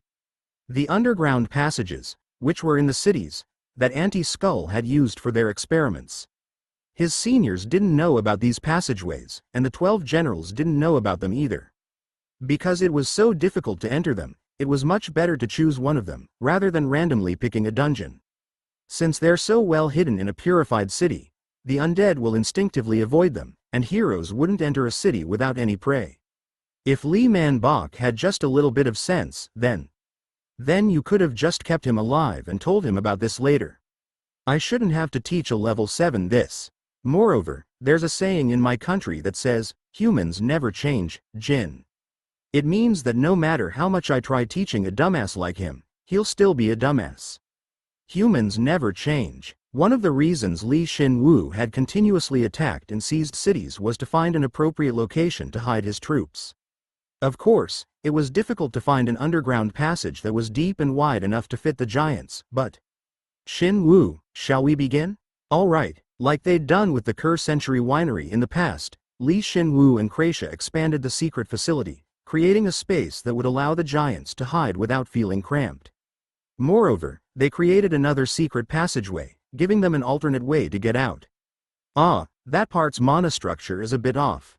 Leave it to me. It was as difficult as reconstructing the dungeon, but because Shin Woo and Kratia were plenty experienced in it by now, they were quite efficient. What was most amazing was the fact they maintained the dungeon's uniqueness while going about their work. Jin watched as the facility widened and became deeper in the blink of an eye and was shocked as always. However, it seemed like Kratia wasn't pleased with the final result. We could have made it so much better if we could use spatial magic. Like Theotain von Seldin, who, someday, I'll learn it and beat him. Shin Woo thought it'd be faster if he just killed him and absorbed his bone, but decided not to say anything. They had finished expanding the facility, and when hundreds of giants, as well as the rest of his Paul Corps had safely entered, Shin Woo suddenly received a private chat request. It was from Jin. He tilted his head, and as soon as he accepted her request. Jin. You were alive. That's such a relief. I'm so glad. He wouldn't hear the end of it if he said, hey wait, you know I'm dead already. Shin Woo told her he was safe and asked her what was going on. Then, she replied like this. Jin. The level 3 danger zone is in chaos right now. Senior Ethan hasn't even led one of the 12 generals in yet, but one of them is moving already. What? Shin Woo's goblin fire burned finely. He couldn't just let this go. If you know one of the 12 generals is coming, then you don't even need to bait one of them.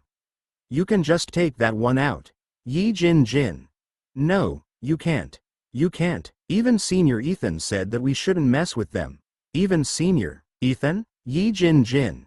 He said he's the general, a lot different from the rest. Even the other seniors, who saw their movements by chance, are shaking in their boots right now. He's so fearsome that they're hesitating over whether they should go on this expedition or not. That bad? If that's the case, then was it the vulture general that Shin Woo had been waiting for? If he saw his air force, then it would make sense that they were quaking in their boots. Even if most of heroes had a way to attack flying monsters, they weren't specialized in aerial warfare. But the fact that Ethan wants us to avoid it is bothering me. Why did he want them to avoid it? Was it because he was communicating with the general?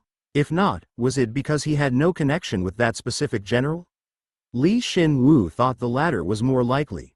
Ethan Cruz was incredibly meticulous, and if he said that they should avoid him, then it was likely that that particular general was one that he couldn't control with his abilities. Jin. Yes, he's really scary and he's also strange. Apparently, that general broke a city in the level 3 danger zone. Huh? Jin. It's strange, isn't it?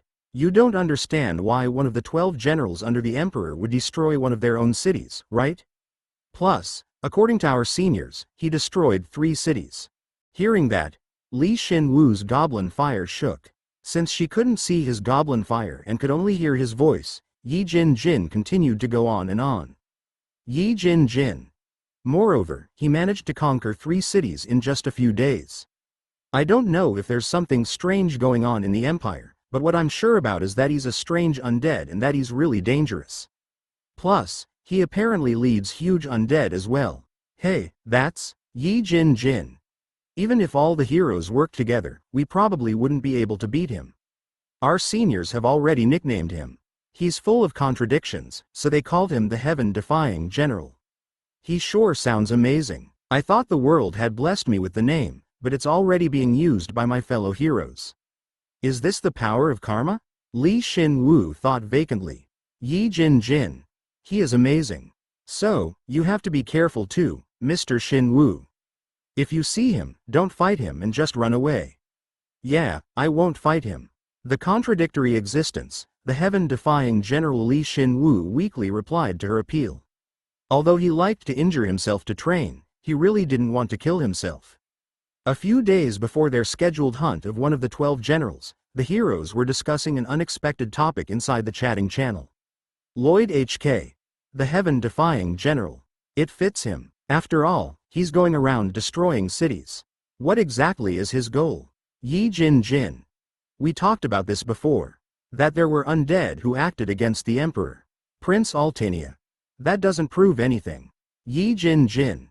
But still, if there was an undead like that, wouldn't they cooperate with us? If our goals are the same, we can form an alliance with them. Before he entered the chatting channel, Shin Woo told Yi Jin Jin that he was that heaven-defying general. He'd told her without hesitating, as she already knew he was undead. After that, Yi Jin Jin tried her best to keep the other heroes from looking at him, or the heaven-defying general, too negatively. However, that wasn't the easiest job in the world. Sarah von Rededane. It's meaningless. All undead are the same. They're the enemy of all humans. Ethan Cruz. It's a tough problem, since all the undead in the Empire are obsessed with the living. Even if it looks like they're intelligent, they revert to their undead nature when it matters most. Cooperating, how can you trust him enough to cooperate with him? How shameless. He himself was a necromancer who controlled undead heroes. Shin Woo decided that now was a good time to both ease the tension against the undead and take a subtle stab at Ethan Cruz. Shin Woo. I think Yi Jin Jin may be onto something. Who's to say all undead are against us? What if there were a hero conscripted by God herself that could control the undead? Like a necromancer? Sarah von Rededane. This is the only thing that Ethan and I agree on. The undead are impurities upon this world. They defy God herself. God would never create a necromancer, as her penultimate goal is to eradicate the undead from this world. Regardless of whether they're with a necromancer, the other 12 generals or the heaven-defying general, if they appear before you, you must kill them. Ethan Cruz. Shin Woo.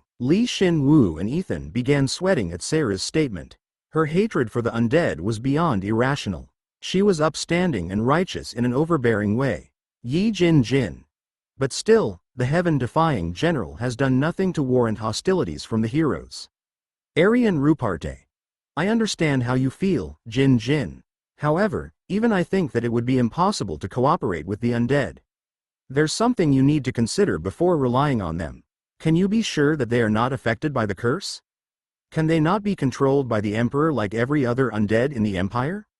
Celine Viesa. It doesn't make sense to form an alliance with the undead. You should know, since you've been here longer, that the undead are unapproachable. Even if we could form an alliance, God gave the quest to purify them all for a reason. Although Celine Viesa was the most recent hero, they had adapted to the Empire extremely quickly, as a result of actively fighting against the undead. Celine Viesa had done more in the Empire than Yi Jin Jin, causing them to look down on Yi Jin Jin. Lloyd HK. Celine, that's enough. Of course, I agree with you, but Prince Altania. Right? Lloyd HK. What's with you? Prince Altania. It's nothing. That's obvious. I've never met an undead like that before, but I'm sure that that heaven-defying general bastard has something else up his sleeve. Sarah von Rededane. I think he's out of our league right now, so we should avoid him for the moment. Ethan Cruz, are you still going to proceed with your plan, despite everything that has happened? Ethan Cruz. I think we should proceed because of what has happened. It'll become more difficult to hunt the 12 generals if the Empire's movements change, so shouldn't we go for it before then? With that in mind, everyone listen up. I've finalized the time, place, and the target. I know the way his troops are moving, so I plan on attacking first. I'll send the participants the location right away. Prince Altania. Ooh, Celine Viesa. Kook, I want to go too. Was it finally beginning? Despite an unknown force, the heaven-defying general showing up in the Empire, it seemed like Ethan planned on going through with his plan. Soon, Shin Woo was contacted by Ethan Cruz. Ethan Cruz. I believe in you, super rookie. Shin Woo. I believe in you too, senior. Ethan Cruz. Haha, flattery won't work. The battleground was a northeast area in the level 3 danger zone and was quite close to the level 4 danger zone, but because of the perilous mountain range behind it, there was a small possibility of enemies showing up. It would be in 3 days at dusk when the Empire's artificial sun became dim. Their target was the level 7 beast general. Since Shin Woo had never heard of him before, he assumed that Ethan Cruz had indeed picked the weakest amongst the 12 generals. I assume he has his undead mixed in with the enemy troops, but the issue is what else he has up his sleeve. As Shin Woo contemplated all possible moves Ethan Cruz could deploy, a light bulb turned on in his head. What if he has another general coming from over the mountain? If that's the case, then they need a mode of communication to set up the ambush or time the reinforcements. Shin Woo was sure of it, as the city which sent a report while he was conquering it, as well as where the Vulture General had sent his scouts, was the city that Ethan Cruz was talking about. Shin Woo then remembered that he still had the communication device found on the city lord. If he used his mana and just tweaked some of the device's functions, yes, he could detect other similar devices within a certain area and interfere or even hijack their signal. Master, I can integrate the device's functions into my system. That's a good idea, Rem. Now that he had the surveillance golem, Rem, Shin Woo could use assimilation and interfere with the communication remotely. It's time we start to prepare for the battle in 3 days. We are at your command. Shin Woo sat Kracia behind him atop Jin's back. Once he'd looked over his forces one last time, he looked at the sky, even though he knew that there weren't any scouts in the sky through Rem. The Vulture General, huh? I guess we'll end up facing him after all. You have a good idea, Kracia? If you attach wings to Jin, then we can take care of him ourselves. Hey, don't put anything on me. Shin Woo ignored the quarreling Jin and Kracia and worked on something he'd been postponing. Training the level 6 staff, the bone-winged serpent's skill, Serpent's Whirlwind. I should get a feel for this before I meet Redidane. You're going to try it out? Yeah, Sarah von Redidane. Apparently, she wielded light magic. Light magic was like poison to the undead, and it was a power that every hero wanted. Shin Woo was surprised when he obtained darkness magic, but he just accepted it and moved on. He had thought that the darkness element suited him, as he was an undead as well. However, when he thought he might be able to use light magic by using his staff in tandem with his darkness magic, he suddenly felt a fear that he'd never experienced before. Why have you been postponing it for so long then? To be honest, I attempted it before the staff evolved, but at the time, the staff's output was too low, so I failed. The darkness element was clearly different from the other elements. When he'd awakened the darkness element, it was definitely described as a great element. If that's the case, then the light element, which was its polar opposite, should be a great element as well. The power of light was much too great for the staff at the time. However, once the staff had evolved into the bone-winged serpent, he came to the conclusion that it would be able to convert the darkness element as well. If that was true, then all that was left was Shin Woo's decision. Even if it damages me, I want to see it with my very own eyes before someone else uses it against me. Shin Woo, don't use that on me. Wow, how considerate of you. Anyway, let's go. Shin Woo grabbed onto one of the breath of the lightning gods, which floated in the air behind him as if protecting him, and converted it into a bone-winged serpent. And he carefully infused a small amount of darkness magic inside. Activating the serpent's whirlwind, the bone wings fluttered and the infused power began swirling. The old staff would have stopped and blown a fuse in the middle, but it didn't this time. Although it didn't amplify it by very much, the darkness magic was definitely being converted into light. Shin Woo carefully stretched out his hand and grabbed onto the light. But at that moment, it felt like a power he hadn't even been aware of began to well up within him. Holy resistance is reacting to the light magic. You have acquired light resistance, max. Magic has increased by 100. Through the power of extreme exposure to light, the light element has been comprehended and magic has increased by 1500. Shin Woo could feel it. The holy and light elements were similar. Which is why when he got light resistance his stat gain was so low, he already had holy resistance, max. Yet he also started to comprehend what light truly was. Shin Woo was in a fantastical state of mind. Everything light suddenly made sense. It was the element that severed, much like how darkness was the element that bonded people. He felt that he could understand most of the good and bad of this world. The connections and bonds between everything and anything, and also sever it. Everything, Jin, Come here for a sec. Shin Woo. Why are you looking at me like that? Like I'm some sort of lab rat? Don't worry about it, I just want to test my new light element. I can see and sever many connections now, including your connection to your current body. I also have a better understanding of darkness now too. I think I can use assimilation and disguise in tandem now. Both Kraisha and Jin were speechless. Shin Woo could now interfere with God. Moreover, Jin could finally take on a human appearance and not have to be quiet around other heroes. Before Jin could say anything in return, Shin Woo began to use assimilation and disguise to revert Jin back to his former world's form. And soon after, a flash of light. Wow, Jin, I didn't know you were also a god? Kraisha was speechless. She was sure Jin was a female, but what stood before her was a cute young man. He was dainty for a male, almost like a Bishonen. He had a beautiful complexion, slightly chubby cheeks, like his baby fat was still showing, short black hair that shone as if it were polished onyx, and wore a toga and sandals with cute little wings. He was the Greek god from Earth, Hermes. Hello. Jin blushed as he greeted Kraisha. Shin Woo was amazed. So that's why I never heard of a sprinter named Jin Taylor. Even though I was sure he was from Earth, and even from a time before my own. Chapter 35. The Call of Death. Shin Woo and Kraisha Meloy. It's a pleasure to meet you. You must have suffered so much to reach where you are without dying. Thank you for surviving. It's nice to meet you too. Senior Redidane. Hi. Red eyes and red hair. Shin Woo had only seen one person with those traits thus far.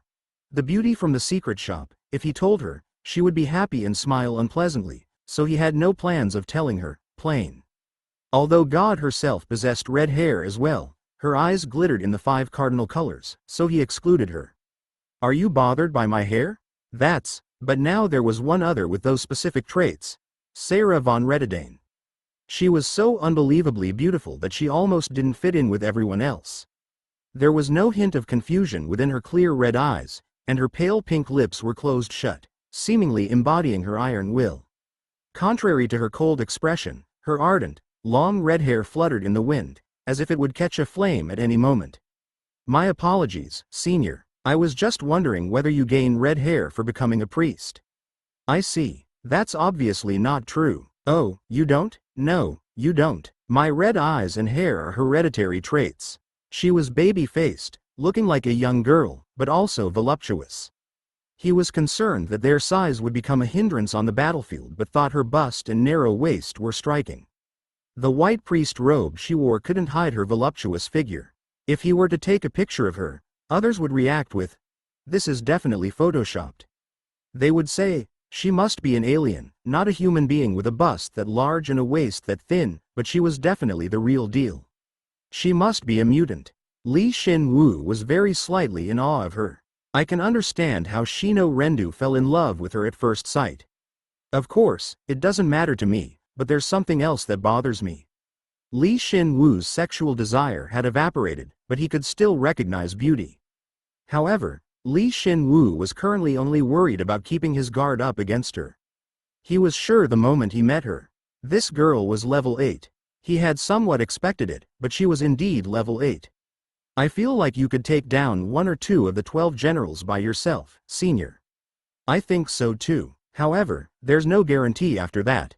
Because of that, I don't want to make any large moves yet. My goal isn't the 12 generals. It's eradicating all the undead in the Empire. Therefore, there's so much I want to say to Ethan Cruz, but... Shin Woo carelessly blurted out, and Sarah von Redidane replied seriously. She sounded so serious, causing Shin Woo to think. She didn't know, but Shin Woo had already killed 2 of the 12 generals. But was that a mistake? Of course it wasn't. Shin Woo had merely picked what was most advantageous to him at the time. When this was all over, he would have to move more carefully than before. Though it might have been too little too late. Let's begin when Yasunori Akira comes and joins us. Would you like some tea? Thank you, Senior. I wanted to tell you this before, but I don't really like being referred to as Senior. Please just call me Redidane. Ah, okay. Of course, Shin Woo, as an undead, couldn't drink tea, but he could at least fake it. He would let it go down his throat and then evaporate it with fire. Please wait a little bit. She removed various tools to make tea from her inventory. Shin Woo watched as she boiled water for her tea, and came to the realization that she was no ordinary hero. Who would go through all that trouble to steep tea leaves? Moreover, one couldn't procure tea leaves from the empire, which meant that she acquired them from the secret shop. By comparing it to wine, it was clear how inordinately expensive such an item of personal preference was. Here, please enjoy. Thank you. With pleasure. Shin Woo was surprised when he grabbed onto the teacup. He didn't have a sense of taste, but for some unknown reason, he was able to smell the fragrance of the tea. A fragrance so pleasant that it was shocking. He would often have to meet with other people for work, so he had drunk a variety of different teas, but it was of such quality that he could easily say it was the best he'd ever had. It smells really nice. This tea didn't exist in my world. It's delicious. You can appreciate good tea. It's my favorite tea amongst all the ones available on the surface. I assume it's made by using the quinoa leaf, which is grown in places with powerful fire magic, and koride leaf, which is grown in places with powerful wind magic. How can this be? To think she'd continue the conversation. Shin Woo was shocked as she, who had remained passive and calm, suddenly began to talk about the tea leaves and the water in depth. At the same time, he couldn't help but see the resemblance with Plain, who would change whenever he brought up wine. Shin Woo was curious and asked, "Are you close to the shopkeeper by any chance?" "No, that woman's the worst." "That's quite rude of you to say." "I'm sorry." She cussed out Plain. Now that he thought about it, Plain had a lot of things to say about her as well. Moreover, she had the same red eyes and red hair. At that moment, Shin Woo formed a hypothesis.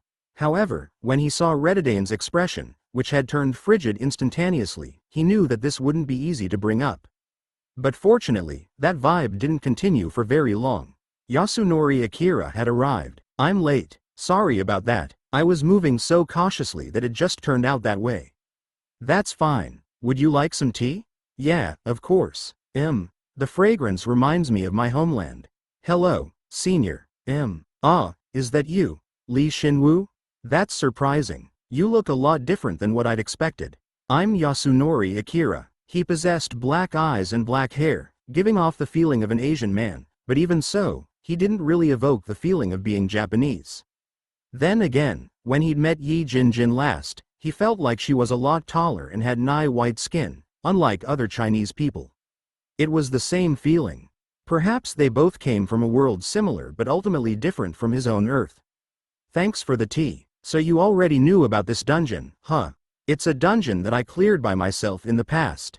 There are dungeons that disappear after they're cleared and dungeons which remain, due to the large traces of residual magic. This is the latter." "That's right. They were gathered inside of a dungeon within the level 3 danger zone right now."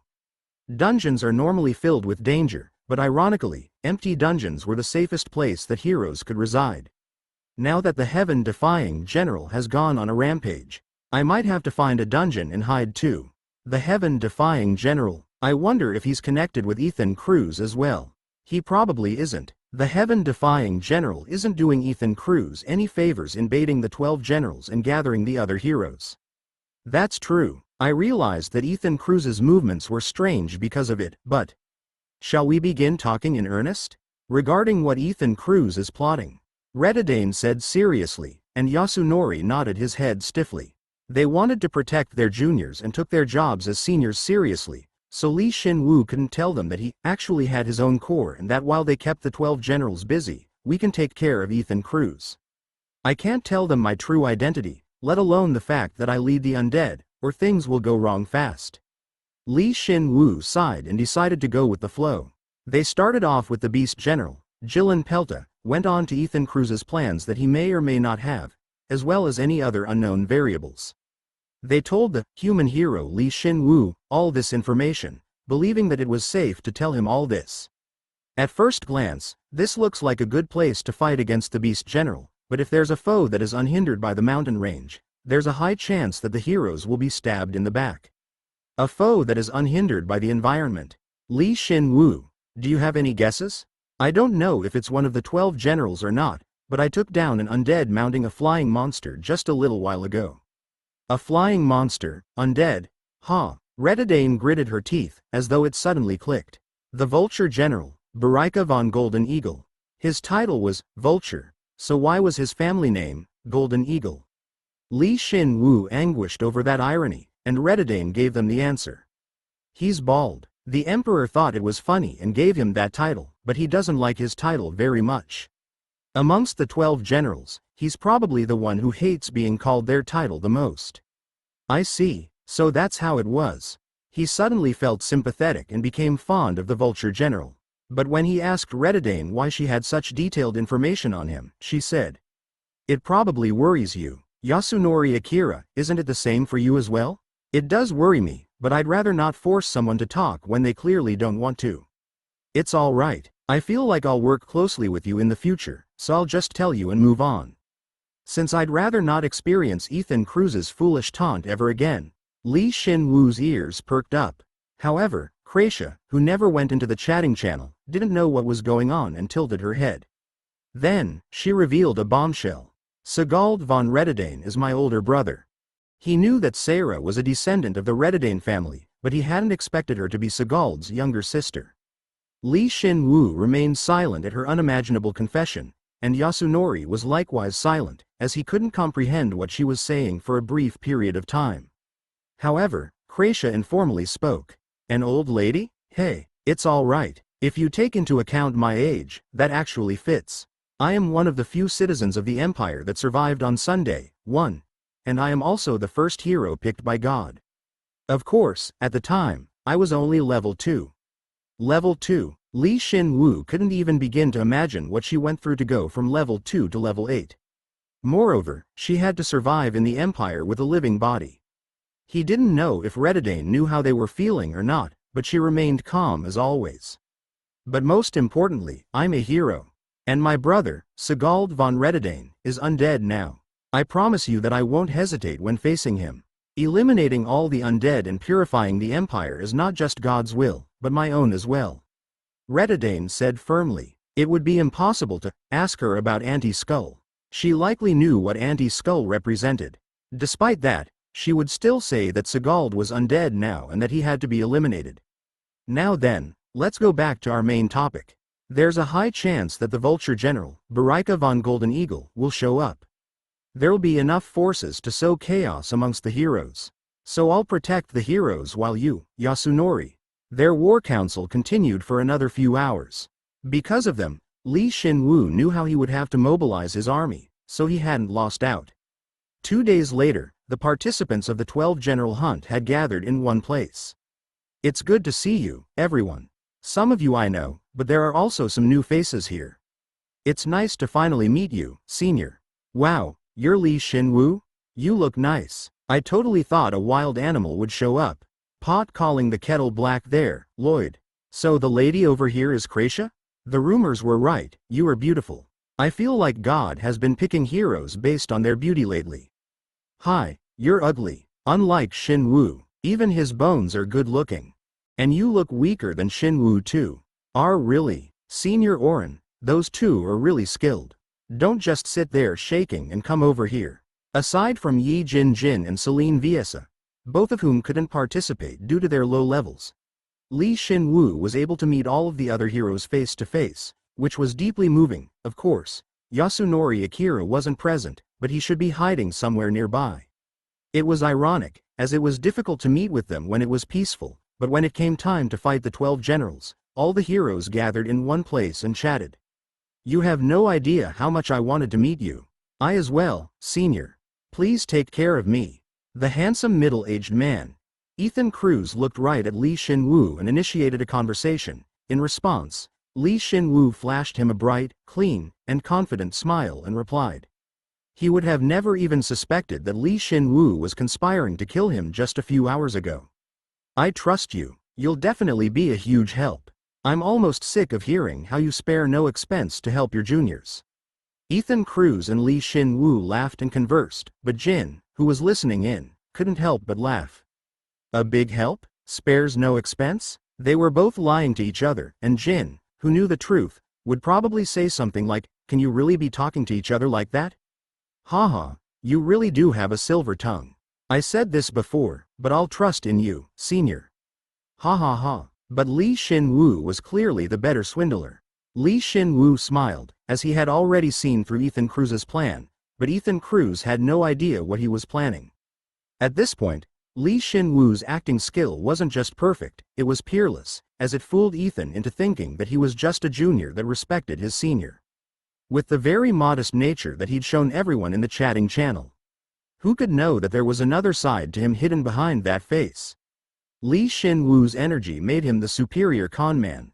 Although he wasn't showing his darkness magic at all, Ethan was different. He was covered in chaotic darkness.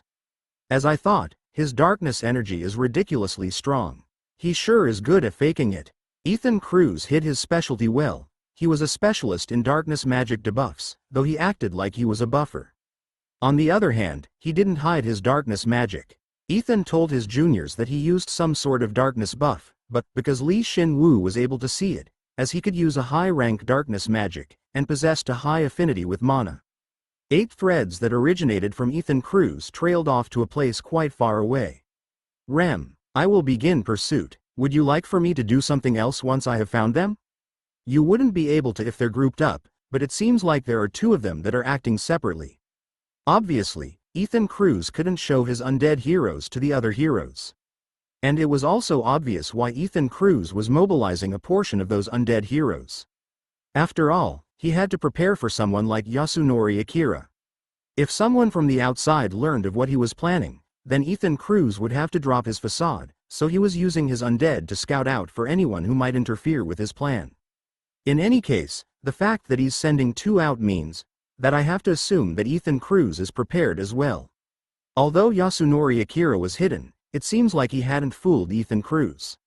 He should have hidden better. If he just let them do as they pleased, Yasunori Akira may be in trouble, but it largely depended on Yasunori Akira's skill.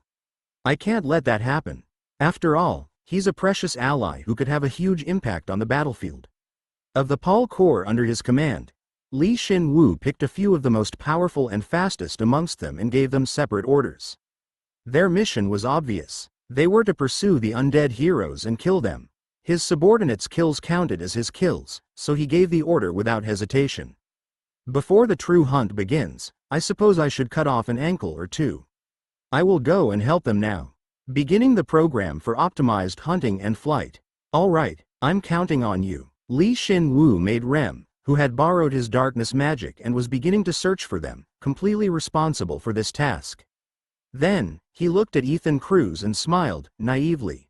Ah, the other 6 undead heroes were probably joining up with the 12 generals' troops. Since that was the simplest way to kill the other heroes. Hey, Li Shin Woo. Let me see your skills. Oh my, Lloyd's the one challenging him? Li Shin Woo, who had been looking at Ethan Cruz, heard someone call him and turned his head. There was a blonde-haired, blue-eyed man looking at him, who resembled a prince from a fairy tale. Li Shin Woo wondered why this handsome man looking at him was emanating such a fighting spirit.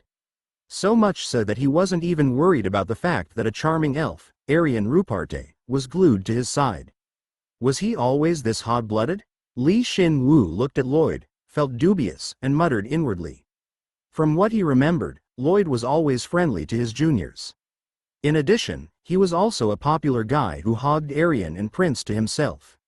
What exactly had changed? His eyes were looking at Li Shin Woo as if he were a competitor, so Li Shin Woo just naturally tilted his head. Senior, we'll be fighting against one of the 12 generals soon. There's still time before their forces show up, and besides, it should be fine. It'll just be a light duel. I'd like to see those skills that everyone is always complimenting you for. Lloyd sounded cool and collected, but he couldn't conceal the passion within his voice. No matter how friendly he was, once a warrior, always a warrior, huh? Li Shin Woo shrugged his shoulders and softly gripped the breath of the lightning god. It would completely ruin the mood if he were to reject this challenge. Hey, Lloyd, do you have to be so juvenile and fight to decide who's stronger? Are you a little kid? Sit tight, Prince. It's just a duel. Prince tried to stop him, but he wouldn't budge. Most of the other seniors watched on in curiosity, since all of them wanted to see Li Shin Woo's skills firsthand. What was the saying? A tall tree catches much wind. If he thought from their perspective, then he and Krasia were both powerful and had popped up out of nowhere.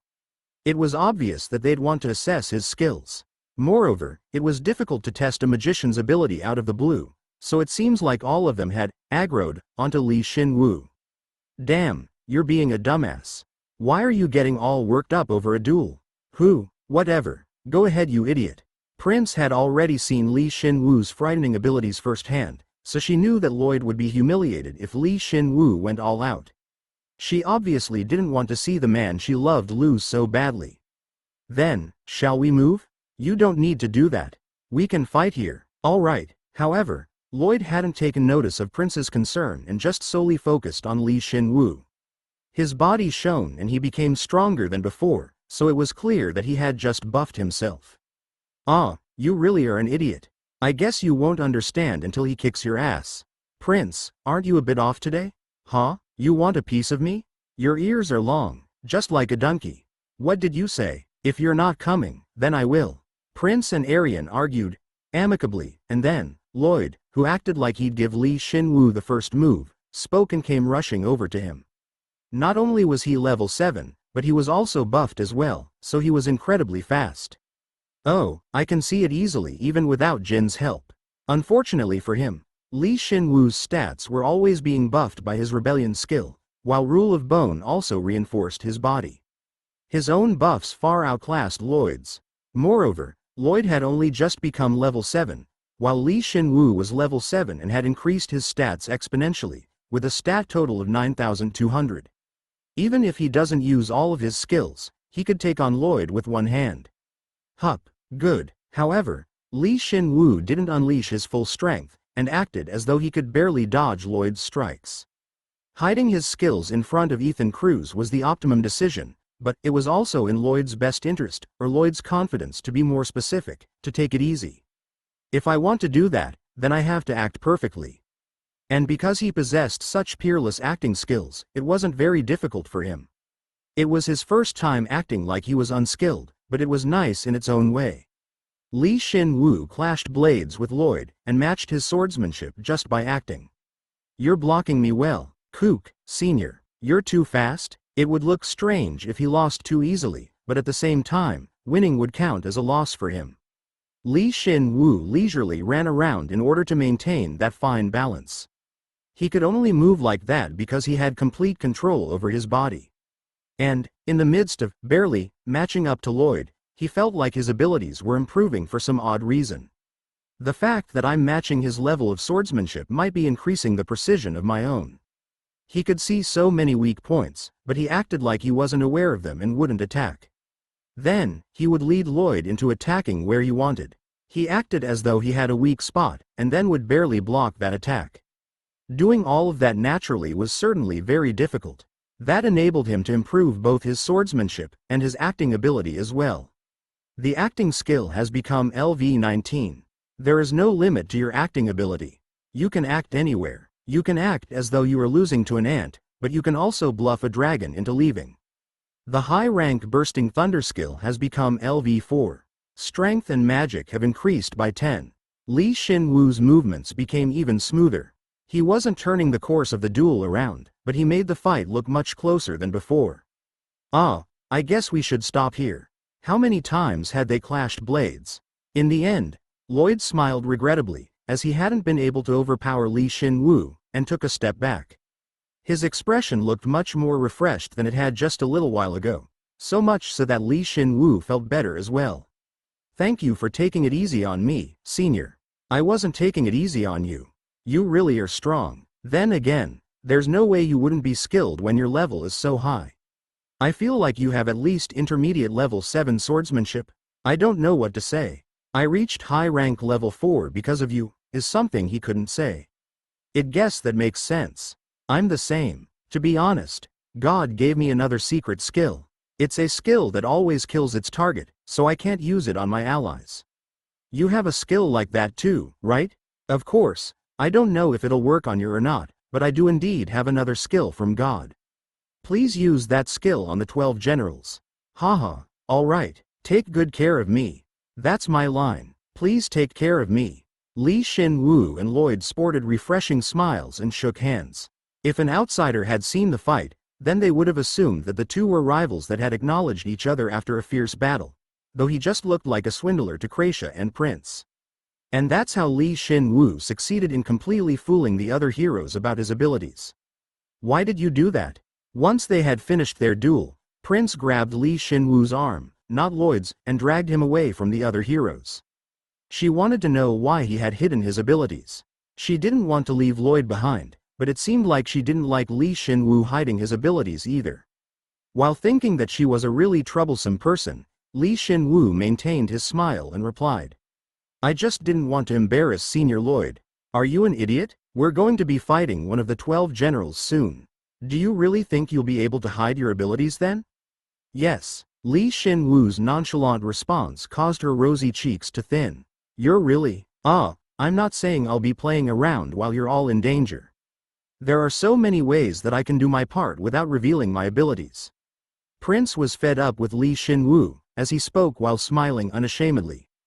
However, she wasn't able to criticize him anymore, as Shin Woo's expression turned serious and suddenly grabbed onto her shoulder.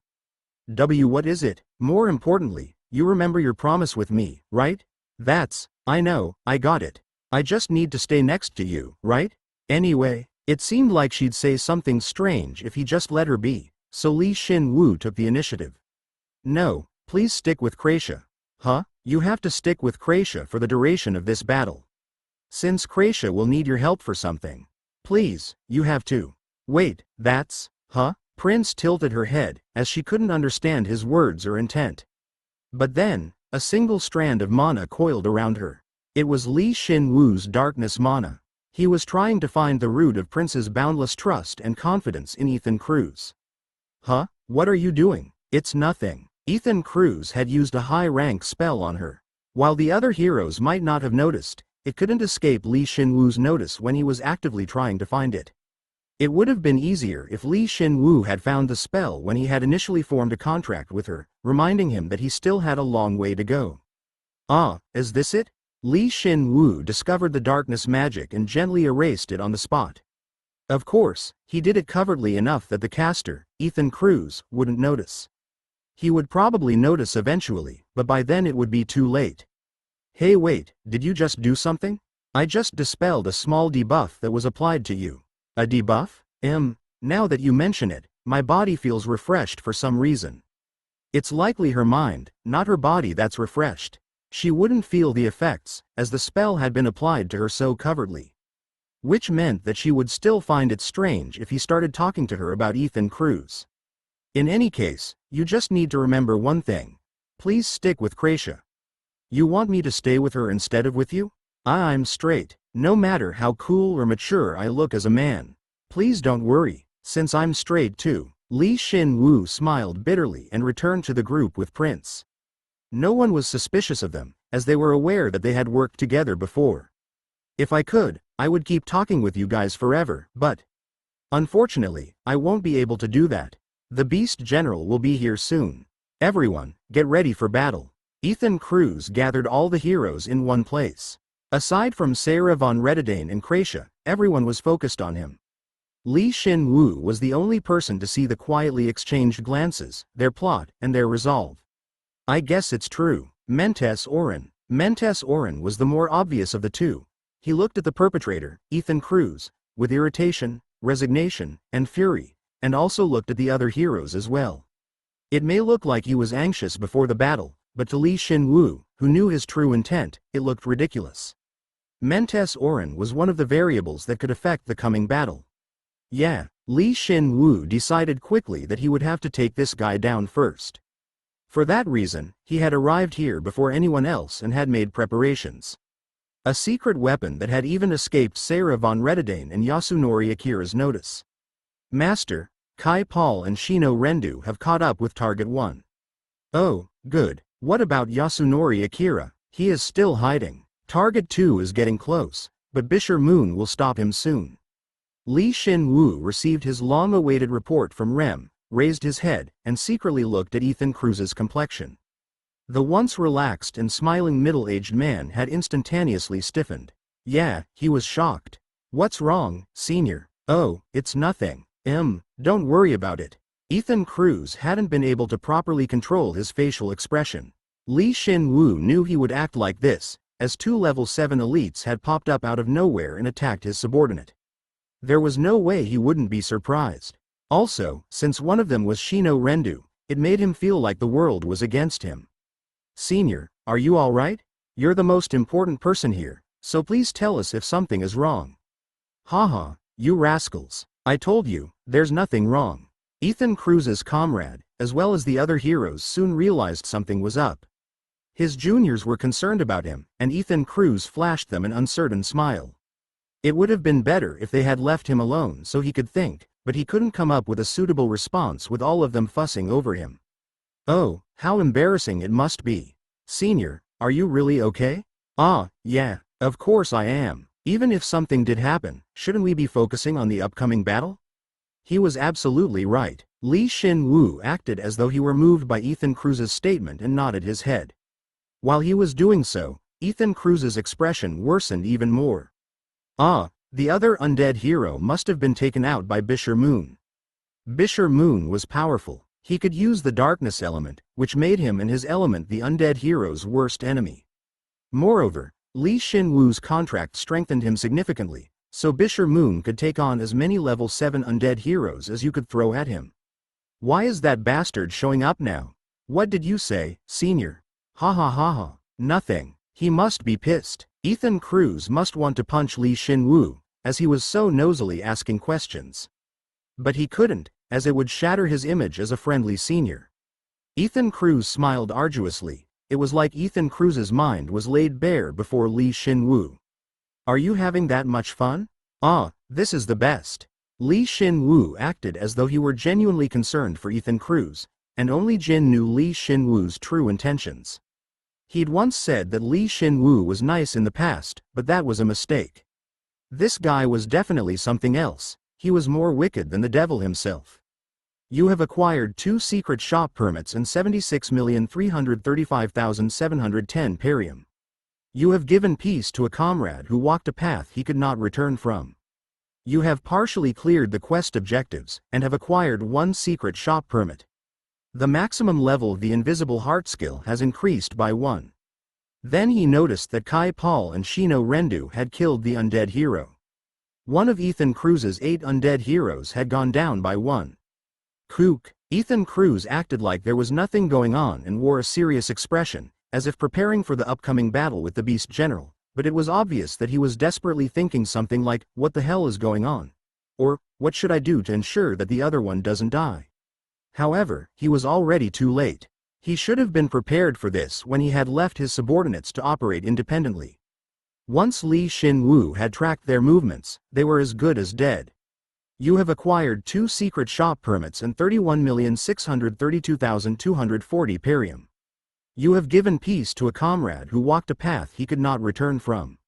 You have partially cleared the quest objectives, and have acquired 1 secret shop permit. The maximum level of the invisible heart skill has increased by 1. Ethan Cruz was here, while his remaining 6 subordinates were with the Beast General's forces, so he couldn't do anything about it. Ultimately, his second undead hero was killed. Right before it died, Lee Shin Woo saw Ethan Cruz flinch and attempt to use his darkness magic. It seemed like it was a technique that buffed his subordinates, or perhaps it was a healing ability of some sort. But because all eyes were on him, he stopped himself, as his plans would be ruined if he got caught right now. As a result, the undead hero was futilely killed by Bisher Moon. To think I'd be able to take down 2 level 7 undead heroes so easily. He had gained 6 secret shop permits, as well as 100 million perium. He'd also be able to collect the bones soon, so he saw Ethan Cruz as Santa Claus coming with a present bag. Moreover, there were 6 more presents he had yet to open. "Senior, you look uncomfortable. Shall we call everything off?" "No, it's fine. If we don't do it now, we'll lose our opportunity. My condition's just not great today. Don't worry about it too much."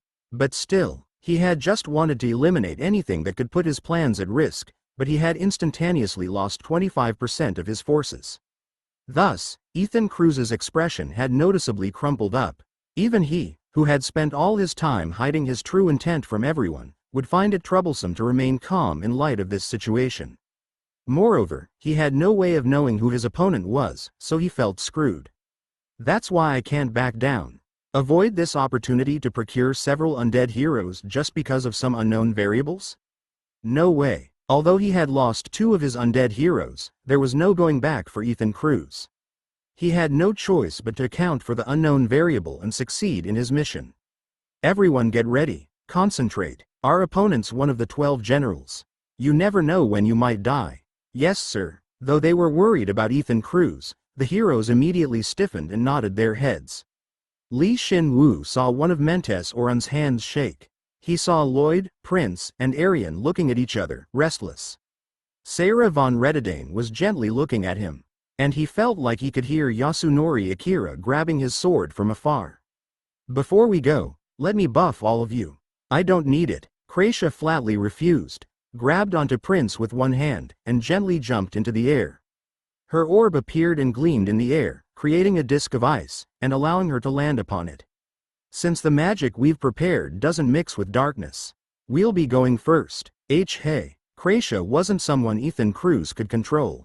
He gaped, as right before he cast his buff on Prince, Kracia had grabbed her and gotten away, far enough that they couldn't be seen. But I'd like to get the buff. Prince's voice echoed, so they had definitely entered the mountain range. Ethan Cruz looked agitated, and Shin Woo gave an excuse for Kracia in her stead. She's a magician who didn't even want to receive God's power.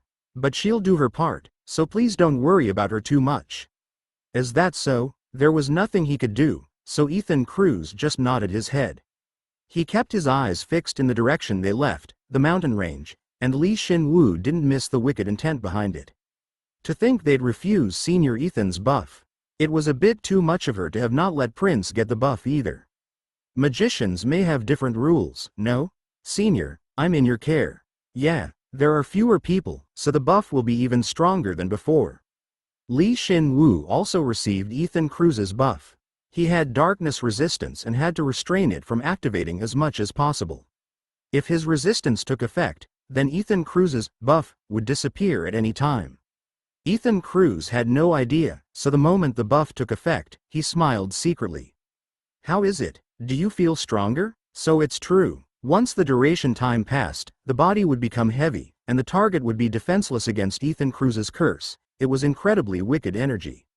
Once the buff took effect, one would be playing in the palm of Ethan Cruz's hand. But that's only if you don't have darkness resistance. Max and high rank darkness. Shin Woo was actually happy about this newfound connection with himself and Ethan Cruz. Now all he needed to do was flip who was superior in this connection. This difficult task would be great for advancing his darkness element. I'm fine. Light and darkness do not mix. Is that so? Redidane also refused his buff. As she did so, she looked at Shin Woo worryingly, but he just nodded his head as if to say that he was all right. Ethan Cruz had no idea that the two were in on this together, and decided that he would have to procure Redidane from this no matter what. 10 minutes later, he saw the tip of the force led by the Beast General, Jilin Pelta. You are facing an irrational number of opponents with only a small handful of allies. Through the rebellion skill, all stats have increased by 16%. All effects are shared with your partner. Wow, the hell is all that? He's called the Beast General, right? As expected, the Beast General was a werewolf, a level 7 elite, and led a force of beasts. Thus, his undead troops possessed a characteristic that differentiated them from any of the 12 generals' troops he'd seen thus far, which was, they're huge. Bears, tigers, wolves. Why are animals part of the Empire? It looks like a monster army rather than an imperial army. They have the bodies of beasts but the minds of humans. Don't be reckless or you'll be dead before you know it. To think the Beast General's force was only about 10,000 strong. You couldn't convince anyone that that force was large. However, they all radiated danger. It was surprising, as they weren't normal soldiers and all of them were elites, each and every one of them trained to the very limit. They're all at least level 4. That's ridiculous. We won't lose. We can do this. Leave the rear to me. I'll protect everyone. The heroes surveyed the undead with unease and then raised their weapons. Shin Woo did the same. The sight of sparks crackling from his breath of the lightning god surprised all the heroes. Lightning element. That's the first weapon I've seen emitting such intense lightning. Did you get it from God's garden? I'll be going first. Shin Woo yelled out and charged atop Jin. Ethan Cruz had already formulated a strategy and a battle formation, but if Shin Woo did exactly as Ethan Cruz said, then wouldn't he just be playing in the palm of his hand? After all, Shin Woo would have to hide his abilities in this battle. Oh no, Shin Woo, wait, why is that horse so fast? That idiot, let's go too. Arian, back him up before he's overwhelmed by the undead. Understood. The other heroes acted in a hurry. Of them, Sarah von Rededane's weapon was most striking. It was a flail, an iron mace covered in sharp spikes attached to a handle by a chain. Huop! The sight of a slender woman swinging an iron mace connected by a chain even caused the other heroes to pause. Our Rededane, that's your weapon. I was sure she was a light element magician. The beasts, with their good eyesight, were soon able to see the heroes. The sound of a horn resounded throughout the battlefield, and the giant undead beasts in the forefront rushed forward. You hero scum! How dare you so fearlessly challenge the beast general's forces? We'll turn you all into undead and have you join our army. Get ready, Kaik. Shin Woo quickly charged into the vanguard and crushed them with the breath of the lightning god. His dash to the enemy troops looked like exploding lightning itself. He sat atop his horse and provoked his enemies with a bold declaration. I'm the hero, Shin Woo. I'll burn you all to a crisp, so come try me if you dare. That guy, was he always so impetuous? Follow him. It'll become dangerous if we face off against Jilin Pelta face to face. The other heroes followed behind him and clashed with the beasts. Lloyd HK and Mentes Orin both wielded a sword in one hand and a shield in the other. They differed in that Lloyd was skilled with his sword, while Mentes used his shield better. A shield wasn't good at penetrating an enemy's defense, but it enabled them to take on a portion of the swarming enemies and fight safely while Shin Woo did his thing. Huriop, Kayok, Kok, stop them, we're being pushed back. Meanwhile, Sarah von Rededane swung her flail around, crushing a portion of the enemy troops with the attached iron mace. She pulled back the attachment without difficulty and spun the mace once more. The beasts were shocked at the sight of her and attempted to set up their defenses, but it wasn't very effective. She swung her flail again, and the mace killed dozens of beasts. I'm here too. If you're going to support me, do it right. The archer, Arian Ruparte, and the magician, Ethan Cruz supported the heroes from the rear. Although she was still level 6, she not only shot out a ton of arrows, but the force behind said arrows was extremely powerful. Meanwhile, Ethan Cruz shot out his incredibly powerful darkness magic, inflicting damage upon the beast general's forces. Kuu, those who looked down upon the Empire. Kneel. By the time the heroes had broken through the enemy lines, the beast general, Jilin Pelta's voice resounded through the battlefield. Befitting his name, the beast general's lion roar was wild and bloodthirsty. So much so that the heroes whose stats were lower than his flinched and stiffened. Is that it? Not only had Shin Woo experienced screams before and had gotten used to them, but he was also the authority on the subject, so much so that he could write a 100-page thesis on screams. Thus, Shin Woo was able to shrug off the scream. But he was unsure over whether he could defeat Jilin Pelta one-on-one. It was the same with Metoffel, but this guy was definitely on the cusp of level 8. There was some worth in staking his life in the battle in order to advance his skills, but it wasn't the right time for that. Moreover, there's something I need to do. Killing the beasts and cutting down their numbers? No, his job wasn't so trivial. What was Shin Woo's original objective? It was to protect the heroes and kill Ethan Cruz. So, what he needed to do right now was kill all of Ethan Cruz's troops that are hidden amongst the beasts. Hiding something so small amidst the huge beasts was the optimum strategy. However, Shin Woo already knew that the undead heroes were hidden amidst the beasts and could spot them easily. Moreover, this mana, Ethan Cruz's mana, is making it easier to find them. Ethan Cruz had probably intended for his mana to help his subordinates find the heroes more easily amidst the chaotic battlefield. However, Shin Woo was using it for the reverse. He analyzed Ethan Cruz's mana and followed it, enabling Rem to see where the undead heroes were, as they were connected to Ethan Cruz's mana. Rem, I have almost found all of them. You can come into contact with 4 of the 6 undead heroes, as the other 2 are by Jinlin Pelta. I will begin to guide you to them, Master. Good. What a nice GPS. The battle had only just begun, and none of the heroes had died thus far. Ethan Cruz planned to order his subordinates to strike when the heroes were fatigued, but my time is now. I'm going. The moment Rem shared the route with him, Jin ran explosively. No matter who stood before him, charged at him, attempted to catch him front behind, or dropped from the sky, none could stop Jin as all the beasts were flung away.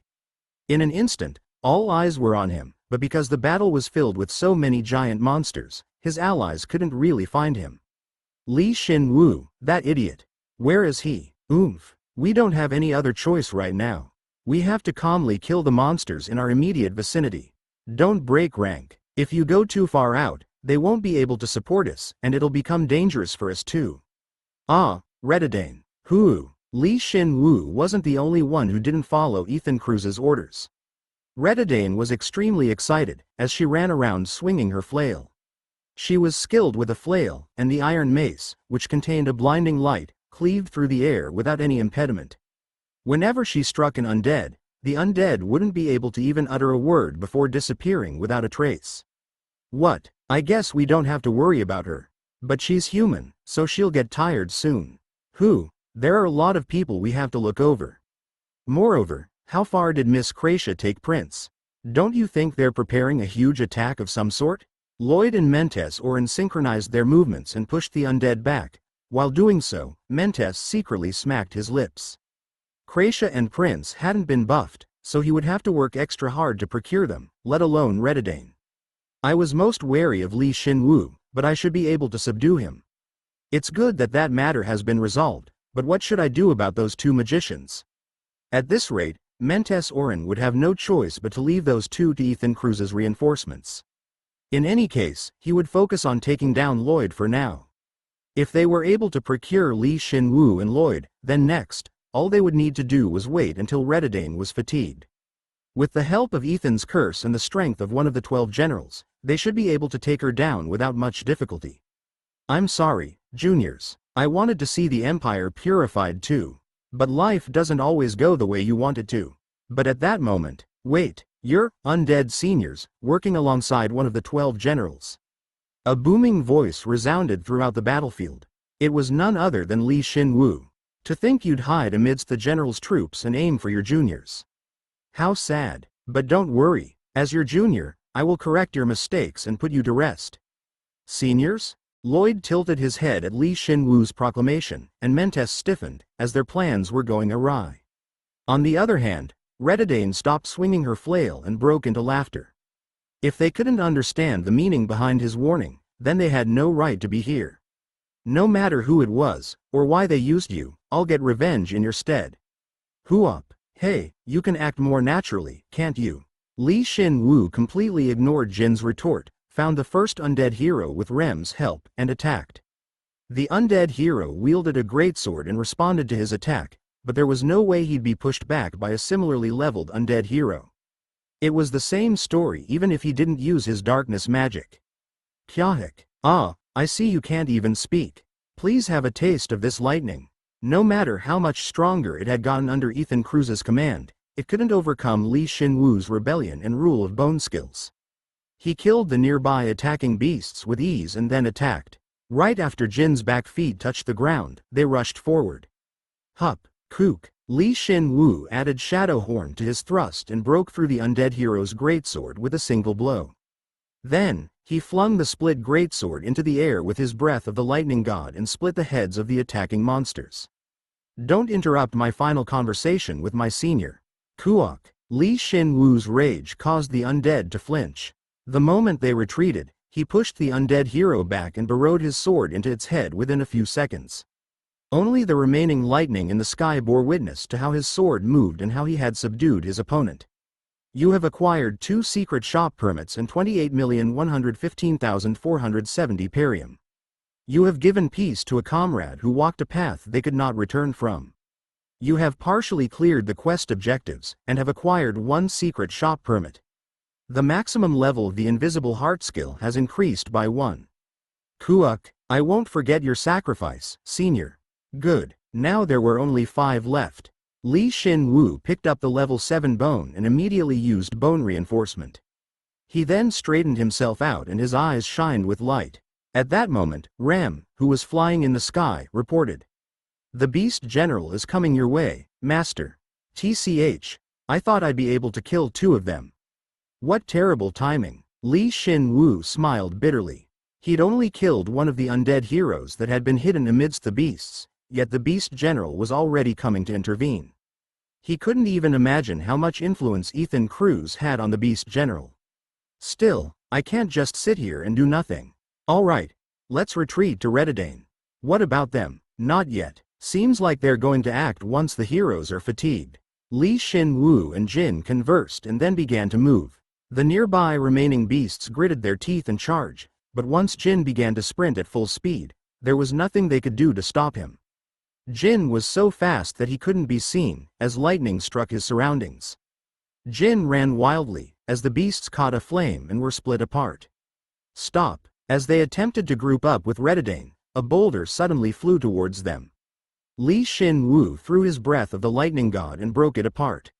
Immediately after, a bear-shaped beast charged from in front of them. LV7 Werebear Saranta Bennett. I can't allow you to face the Beast General in person. Be a good boy and... I don't have time for that. Kook. Shin Woo charged without waiting for it to finish. The level 7 elite stretched its thick front legs and blocked his sword. It looked surprised. To think you could stop my strike head on. Hup. This is... lightning. Shin Woo concentrated and the breath of the lightning god's lightning briefly intensified. It then spread across the bear's body. Saranta wasn't an elite in name only. It responded by using its mana to activate a skill, which fortified its body. However, that was the worst decision it could make. When skills clashed head-on, the one that was a higher level would triumph. How can this be? My skill is... The lightning enveloped its body and burned bright. The lightning ate through its fur and skin, as well as the skill. Saranta was shocked once it realized that Shin Woo's lightning had essentially cancelled its skill. Then, Shin Woo grinned and lunged with his breath of the lightning god. Nice. Then, rest in peace, Kahik. Shin Woo was even able to convert all the mana on the battlefield into lightning through his intense breathing. So doing this was just child's play. Then, using bursting thunder, he thrust with his lightning-clad sword, splitting the bear in half. Although it was indeed a level 7 elite, Shin Woo had easily taken care of it in less than 30 seconds. You have acquired 7,194,070 perium. You have acquired the LV7 Werebear Saranta Bennett's front foot bone. Shin Woo absorbed the bone immediately, but his strength and health only increased by 7 apiece. Once he saw how lousy its magic was, he figured it was weak, and it did seem like it was in the lower echelon of level 7s. What's with the attitude? You were the same level as me. Are you going to go kill the Beast General now? Let's think about that after I level up. Even at this very moment, the Beast General was chasing after Shin Woo. He could tell what state the battlefield was in based on how the Beast General was moving. Unfortunately, it wasn't Shin Woo's style to fight him head-on. Jin, run. That reliable old lady will protect us. Just make sure you don't say that in front of her. Jin ran quickly, even as he grumbled. Now that the Beast General was coming for them personally, the surrounding beasts attempted to stop them, but they weren't enough to stop Jin's sprint. He was like a meteor as he shook off anyone following them and ran straight for Redidane. Redidane soon noticed them whilst crushing nearby beasts and yelled in surprise. Shin Woo, Redidane, the Beast General is coming this way. You really do the most outrageous things. Please stay behind me. Kuu. Shin Woo successfully joined up with Redidane, and immediately after, the Beast General screamed and pushed aside the nearby beasts. It was obviously none other than the Beast General himself, but Shin Woo was somewhat doubtful when he finally saw him. That's the Beast General. So many annoying pests have gathered in one place. I'll round you up and kill you all. The giant undead yelled and charged. Its entire body was composed of bones. He couldn't believe it, it was a skeleton. The higher level an undead, the more they resemble a human, so it made sense that Shin Woo was suspicious, but perhaps because it was a skeleton, it looked incredibly formidable. He thought it may be a stand-in or something to that effect, but when he checked the name, he confirmed that that wasn't the case. LV7 Bone Werewolf, Beast General Jilin Pelta. It really is the Beast General. Indeed, no one can even come close to his savagery and cruelty, the tyrant of the battlefield. We should take him out while we have the chance. Kuheu, what do we have here? It's the little lady of the Redidane house. What a joyous occasion. I'd always wanted to just eat you up. Once she saw the Beast General, Redidane's red eyes eerily lit up and she charged. She swung her flail with unimaginable force and her weapon was filled with a blinding light, her inherent magic. Kuhik, kook, the flail cleaved through the air, and the giant bone wolf boldly took it head-on. It opened its mouth wide and caught the flail. The moment they collided, the Beast General emitted a truly awful sound. Kuhik, how have you become so strong? It's funny when I look at you, still trapped in the past. Keep yourself buried in the past and choke on it. Buried in the past, peeved. Shin Woo watched on, and acquired some useless information, like the fact that, when Redidane starts fighting, she begins to say some really infantile things. But her strength is real. Just by looking at her overwhelming physical strength and the magic within that flail will tell you how powerful she is. Moreover, those were all her own abilities. They, the undead, were nothing compared to the power of light. Even now, Shin Woo felt Redidane converting a portion of the mana that spilled out from her body into light. It was such a radiant light that most undead would shrink from her approach. Most of the undead are maintained by darkness magic, but Redidane's light magic denies the root of their existence and puts them in their proper place. In other words, she was trying to send them to their death. And the Beast General was no different. Kook, this light magic. As the last light priest in the land, I will exterminate the undead. The werewolf's fingernails, which emitted a blue light, and Redidane's flail clashed in the air a few times. In terms of force, they were evenly matched, but whenever her weapon came into contact with him, the Beast General would become noticeably more tired. The Beast General, which wasn't able to reach level 8, wasn't able to deal with the light which covered the entire area. Alright, I admit, you're no longer a koi maiden anymore. Now that it's come to this, I'll fight you with my true form. What, we're on the second phase already? In the end, the Beast General admitted that he couldn't let this go on, retreated, and gathered himself. For the time being, Shin Woo watched their fight and attempted to analyze it. He couldn't help but feel disappointed after watching the Beast General get hit a few times. Shin Woo, how long do you intend to just sit there and watch? You're the one who lured him over here. Of course I'll help. Haha, I was just looking for the right opportunity since it's so hard to keep track of your movements, Ms. Redidane. Shin Woo was done being a spectator. If he could, he would have waited until the Beast General showed the trick up his sleeve, but he couldn't just do anything when Redidane was staring at him and asking for assistance. Moreover, Shin Woo had been overlooking this, but with the continual expenditure of mana and stamina, Redidane would eventually get tired, as she wasn't undead, but a human being. Even now, her breathing had become haggard, albeit slightly. If he took into account the fact that this was the opportunity Ethan Cruz was looking for, then he couldn't just let her be. Beast General, it's my turn. Kua, you're going to face me now? You despoiled my seniors' bodies. I'll take your life in exchange. Shin Woo said, which was just as embarrassing as anything Redidane would say, and rushed forward. He let Redidane catch her breath and charge. He concentrated his mana into a breath of the lightning god, and the Beast General faced him while smiling, as if finding him ridiculous. In the end, you will all serve his majesty. As proof, I'll take you first. At that moment, splitting sounds came from the Beast General's body as his bones broke apart. No, at least that's what he thought was happening. Then, the broken areas were repaired with new bones. Bone was tangled with other bones in a complicated manner, and the werewolf began to grow. He was transforming. Kuryururu, Kuha. He was already quite large, but he had grown in size by about 2 or 3 times. Sharply split bones sprouted from his back, resembling thorns. They sprouted on his arms, down to the back of his hands, his stomach, and even all the way down to his legs. His entire body was covered in a bone armor, which made it difficult to even make out his original form. What Shin Woo was sure of, however, was that the Beast General's strength had increased significantly. The strength of the 12 generals is absolute, and cannot be measured with mere levels.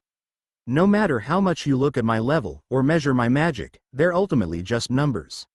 I'll kindly teach you that lesson with your bodies. Werewolf transformation. To think that you could develop that technique even further as an undead. Redidane focused her light magic into her flail and gritted her teeth. Shin Woo listened and had some idea of what she was talking about. Just a little while ago, Bisher Moon had explained this to him. The beast tribe possesses a separate human and animal form, but by using magic, they can topple this balance. They would strengthen the animal's unique characteristics and temporarily increase their strength through the transformation technique. However, high-rank members of the beast tribe could go one step further and surpass their limits, further reinforcing their bodies or even awakening an unknown specialty that could not normally exist in this world. At the time, Shin Woo had just wrote it off as them transforming into a fantasy beast, but Thorn Wolf, that's my special ability. Kook, can you still say that I'm still buried in the past, or what not? Fool, I gained a new body and became stronger than you could ever imagine. Kook, he declared and launched a left straight at Shin Woo. Shin Woo calmly blocked the blow with his breath of the lightning god but was pushed by the werewolf's ridiculous strength. To think that he would be pushed back, especially when Jin had increased the force with his charge. I'll skewer both you and your horse. TCH. He'd thought that the beast general's transformation was over with, but the sprouting thorns continued to get larger and larger, and attacked Shin Woo and Jin simultaneously. They attempted to get away from him, but his breath of the lightning god was stuck between two of the general's fingernails. What's worse, nails sprouted up from between his fingernails as well, wrapping around his blade like vines. It was honestly quite disgusting. If it were the average day, then he would have blown up the breath of the lightning god, or summoned a new weapon to block the general's attack. But Redidane was watching him right now, so he couldn't show off his skills. If that's the case, then I have to go with bursting thunder. Shin Woo rapidly circulated his magic and focused it into his breath of the lightning god. He used his high-rank mana bone skill as a base to activate his mana acceleration skill, forming magic that would be effective against the general. He used high-rank combat sense as well in order to calculate the optimum course of action. Hup, Kuhik. For a moment, the lightning reached its peak. The electric discharge burned the general's fingernails and thorns instantly, and the freed breath of the lightning god moved at blinding speed, cutting through all the thorns that had been coming their way. He cut through dozens of thorns at lightning speed, which resembled exploding lightning. It had both goosebump-inducing precision and destructive power, so no matter how many thorns came at him and obstructed his vision, he could cut them all down, so long as he moved optimally. But at that moment, Shin Woo realized something that was completely unrelated to bursting thunder. How was I able to see those thorns and cut them down all at once? Of course, it was likely due to his combat sense, as well as his connection with Jin, which amplified his reflexes, but that definitely wasn't everything. It felt like he could naturally perceive the thorns with something else before his senses picked them up. Yeah, as if he could see the right course of action beforehand. You're quite powerful as well. I'll crush you. I've had just about enough of you doing whatever you want. But before Shin Woo could come to an answer, Redidane, who had caught her breath, took the opportunity to swing her light-covered flail at the beast general. Kook, don't leave me behind. Stop talking like a guy who has been dumped by his girlfriend. The beast general was shocked and attempted to retreat, but it was Shin Woo's time to pay him back now.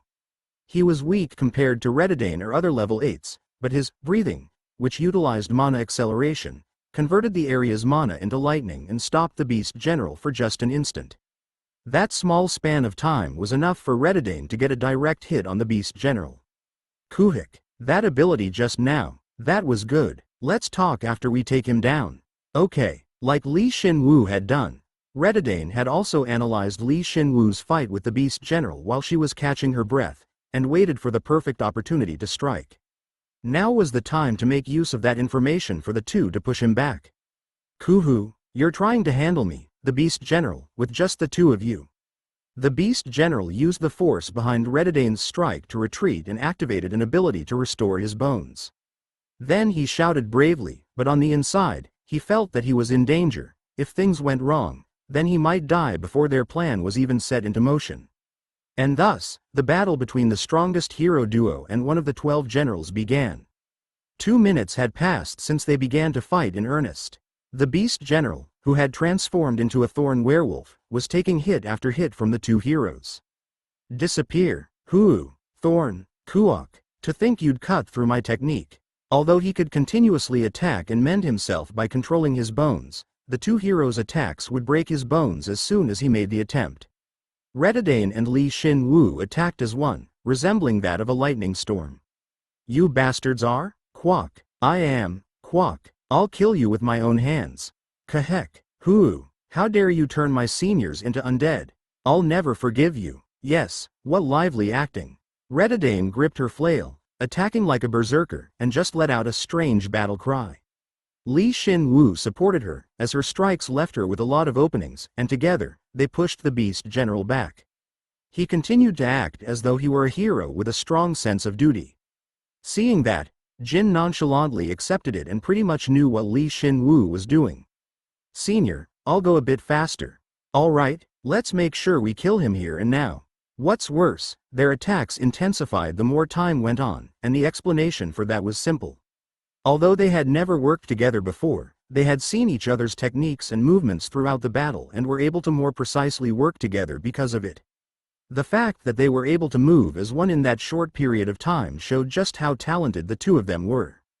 Die. The beast general realized that at this rate the situation would turn unfavorable for him, so he punched anxiously. His bone thorn-covered bone fist instantly swelled in size and approached Redadane. Oh no you don't. However, she didn't back off an inch and took his attack head-on. Her flail, infused with her light magic, clashed against his fist, causing an explosion. The light was so intense that it would blind a high-level hero, albeit for a short period of time, and simultaneously, the light spread. However, Shin Woo could make decisions and move without sight, so he boldly ran into the diffused light and swung his sword.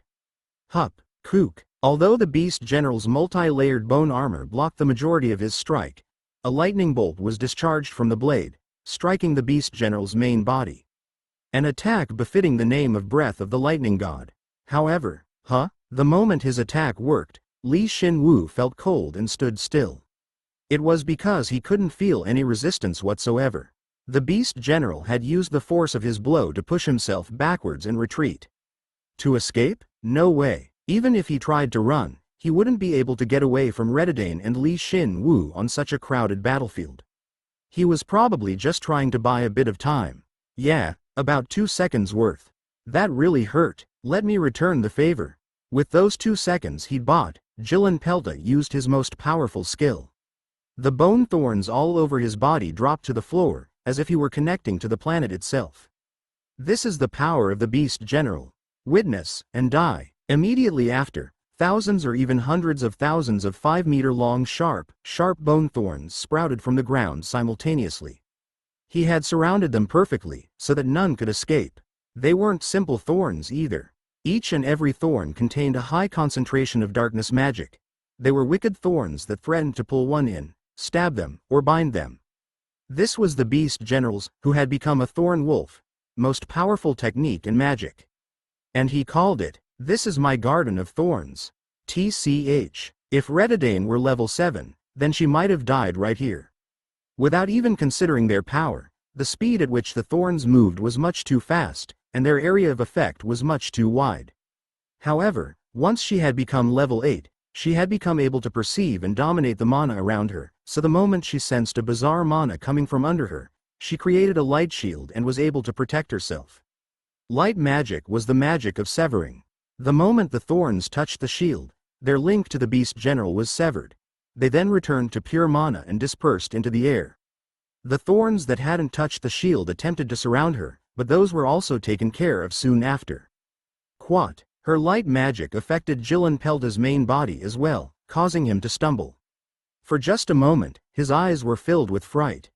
Shin Woo realized that light magic was the most frightening type of magic for all undead, no, to all beings that existed. On the other hand, Redadane seemed relaxed. Did you really think you'd be able to hurt me with that? Redadane, your power's not a good match for mine. Well, that's fine. I took one down, so no matter how much you struggle, you won't be able to best me. Huh? That's right. This attack wasn't meant to kill Redidane. It was done to escape this unfavorable 2-on-1 situation and take down the one he assumed to be weaker, the level 7 Shin Woo. When a hero died, they would be resurrected as an undead, so now it would be a 2-on-1 in his favor. At least, that's what he had been expecting. He looked at Shin Woo and, he's not there. I guess he was able to get out in one piece. No matter how great her light magic was, Redidane wasn't skilled enough to cover both herself and Shin Woo in that short period of time. Because of that, she was nervous that she might have lost a comrade, but now that she got a chance to look around, Shin Woo wasn't there anymore. He was definitely influencing the mana around him with his breathing before.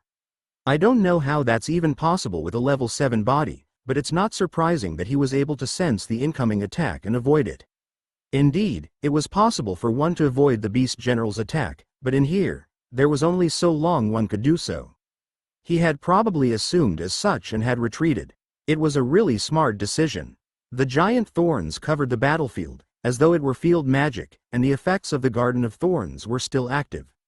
If he had hung around, then he would have been caught by the giant thorns and gotten in her way, but the fact that he'd left at the right time was also helpful to her. It kind of bothers me that I'm taking all the credit when we fought him together, but I suppose I just need to pay him back for all that he did. Around that time, Redidane finished organizing her thoughts and gripped her flail.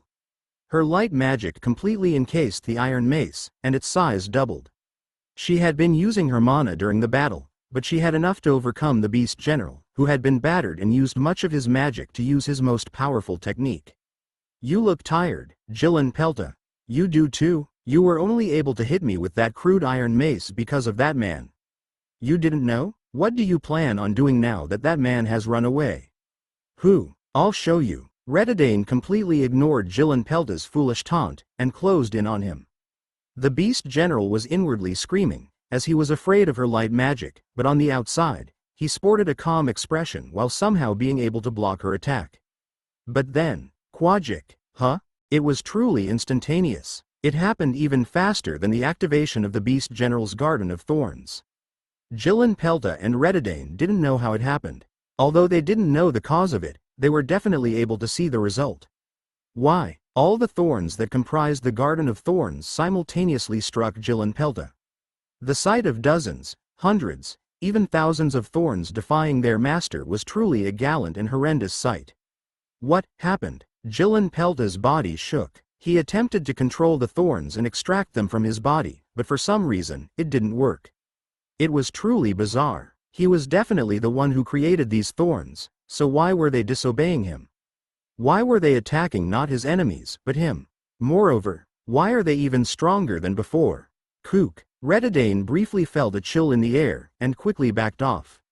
It was a wise decision. The bone thorns that had stabbed the Beast General blew up all at once. The vibration shook heaven and earth, causing Redidane to lose her balance and fall. It was such a loud boom that anyone on the battlefield would have been able to hear it. And what followed was a short and clear message that conveyed the truth. You have hunted a member of the 12 generals, the LV7 Beast General, Jilin Pelta. All contributing heroes acquire 30 million perium, and all stats are increased by 100. You have acquired 10 permits to God's secret shop. Proficiency in all combat-related skills has increased dramatically. How is this possible? It was the most clear evidence that Jilin Pelta was dead. However, despite her succeeding in taking down one of the 12 generals for the first time since becoming a hero, she wasn't overcome with happiness, but fear. What just happened? The Beast General had been ambushed by his own thorns, and then there was the following explosion of top of it. She hadn't done any of that. That meant that someone else had killed the Beast General without her noticing, even though she had come to him. She couldn't stop the irrational fear and the curiosity she had. They probably weren't a hero. There wasn't anyone amongst the heroes who could do such a thing. It would be impossible for even Ethan Cruz to pull off. Then who was it? Who would have been able to secretly blow up the Beast General, and why would someone who wasn't a hero do such a thing? Could it be? At that moment, she felt a name come to mind. A name she heard recently and quite often. One that attacks other undead, who leads a formidable corps, and possesses boundless strength. The heaven-defying general. She muttered silently and shook. It was an assumption without a shred of evidence, but the moment she voiced it, she was sure that it was them. The heaven-defying general must have caught whiff of the battle and intervened. I'm scared. I'm really scared, but it didn't change the fact that she would kill them, so long as they were undead. No matter how strong they were, what their character was, or even if she had some sort of deep relationship with them in the past. No matter what, she gritted her teeth and forced her weary body to stand. Now wasn't the time to being spacing out. First, she would have to collect the beast general's loot, and then rejoin the battle. Redadane ran over to the center of the explosion site. Because so much mana had been exploded, no other monsters appeared. Were they instinctively afraid? If that's the case, then they weren't much different from her. Redadane sneered and checked the loot. The beast general had dropped a level 5 artifact, and tens of millions of perium, but aside from that, nothing else was there. Shin Woo obviously noticed the beast general's skill activation before Redadane. Since he possessed the rule of bone skill and was a breathing bone joker, he was more sensitive to anything regarding bones and could react more quickly than anyone else. But however, that wasn't all. The moment he'd created the Garden of Thorns, Shin Woo felt a new possibility. The giant bone thorns had certainly originated from the beast general, yet he felt like he could control them himself. Rule of Bone was originally a skill that allowed him to control his own bones and reinforce them. It made him even stronger than before and allowed him to freely use the equipment summoned through the Bone Armory skill. There are exactly 17 thorns coming for me. Their sizes vary, but they're at least 5 meters. They're connected through darkness magic and they simultaneously bind their target and inflict persistent damage. It's a malicious, but also effective attack. I can see it all. I can see it as if it's only natural. But it was different now. He instinctively knew how these bones, which were created by the beast general, looked, their structure, and even how they would move. Shin Woo knew now how he was so easily able to avoid the beast general's attacks earlier. It was obvious, wasn't it? He could understand the beast general's bones as well as his own. Since that was possible, then it should be possible for him to steal control over them. A hunch and being deluded were two different things. But he was sure. The rule of bone skill has become LV11. All stats have increased by 15. You have become able to interfere with another's control over their bones. The effectiveness of all bone-related abilities has increased. It was only natural that his skill would level up here. Through it, Shin Woo gained a deeper understanding of bone, the material, and gained the ability to steal control over another's bones and use them as his own. For now, he would need to split the bones from his main body, like the beast general's Garden of Thorns, limit the number of connections, and use his darkness magic as the foundation to control it all, thus requiring a magic technique that was way too complicated. However, if he practiced and further refined this technique, he was sure that he would reach an even higher level. Since most living organisms possessed bones. It sounds almighty, so if your skill didn't level up, wouldn't we have just died without being able to do anything? You might have died. Yeah. Shin Woo had used his rule of bone to get out of the Garden of Thorns and decided to temporarily lay low underground with Jin. It was only possible because the Garden of Thorns had significantly softened the ground. Damn, it would have been nice if the beast general was level 8. You with your big head as soon as you stand. Even if we wait, he's not going to become level 8 anytime soon. TCH. I guess we should end it. Although he had stolen control over the beast general's bones, it wasn't like he could take him down easily. It was only possible because Redadane was unleashing her light magic to its fullest and blocking the beast general head-on. You look tired, Jilin Pelta. You do too. You were only able to hit me with that crude iron mace because of that man. You didn't know? What do you plan on doing now that that man has run away? Who? I'll show you. Yeah, that's the way, old lady. You keep going and I'll hit you. Now, Redadane had done her job well. Once the beast general focused all of his attention on Redadane, Shin Woo stole control over all his thorns and used them against him. And then exploded them. He had even exploded the beast general's magic within the thorns, so the damage inflicted was unimaginable. You have hunted a member of the 12 generals, the LV7 beast general, Jilin Pelta. All contributing heroes acquire 30 million perium, and all stats are increased by 100. You have acquired 10 permits to God's secret shop. Proficiency in all combat-related skills has increased dramatically. Lucky Strike has activated. The Lucky Strike skill has become LV2. The Mana Acceleration skill has become LV3. Magic has increased by 10. You have received God's grace. The Invisible Heart skill's max level has increased by 10. He did it. With this, he had killed 3 of the 12 generals by himself. Shin Woo had also succeeded in turning the situation on its head and made it progress in a direction that Ethan Cruz couldn't have expected. However, Shin Woo knew that Redidane would be suspicious of him if he appeared before her right now, so he and Jin hid amongst the group of undead. If he used the vibrations, the smoke, and the light from the explosion, then it would be easy to hide. What about the bone then? Are you giving it up? Give up the bone of one of the 12 generals? Are you insane? Shin Woo said, and something flew towards him from the center of the explosion. It was the bone that Jilin Belta had left behind. He snatched it and grinned at Jin. This much is no problem for me with rule of bone. Shin Woo, looks like something came along with it. You have acquired the Byron inner map. This again? Though it does look a bit different from the last one. According to the other 12 generals' memories, Byron was a huge city, directly connected to the capital. They would have to reach it before moving on to the capital. I felt natural to gain the Byron inner map from defeating the 12 generals, but it was also suspicious as well. He couldn't shake off the feeling that someone was leading him there on purpose. Moreover, the maps all differ in crucial points. They're all slightly different in terms of the traps and the monster habitats. Even so, they don't seem to be fakes.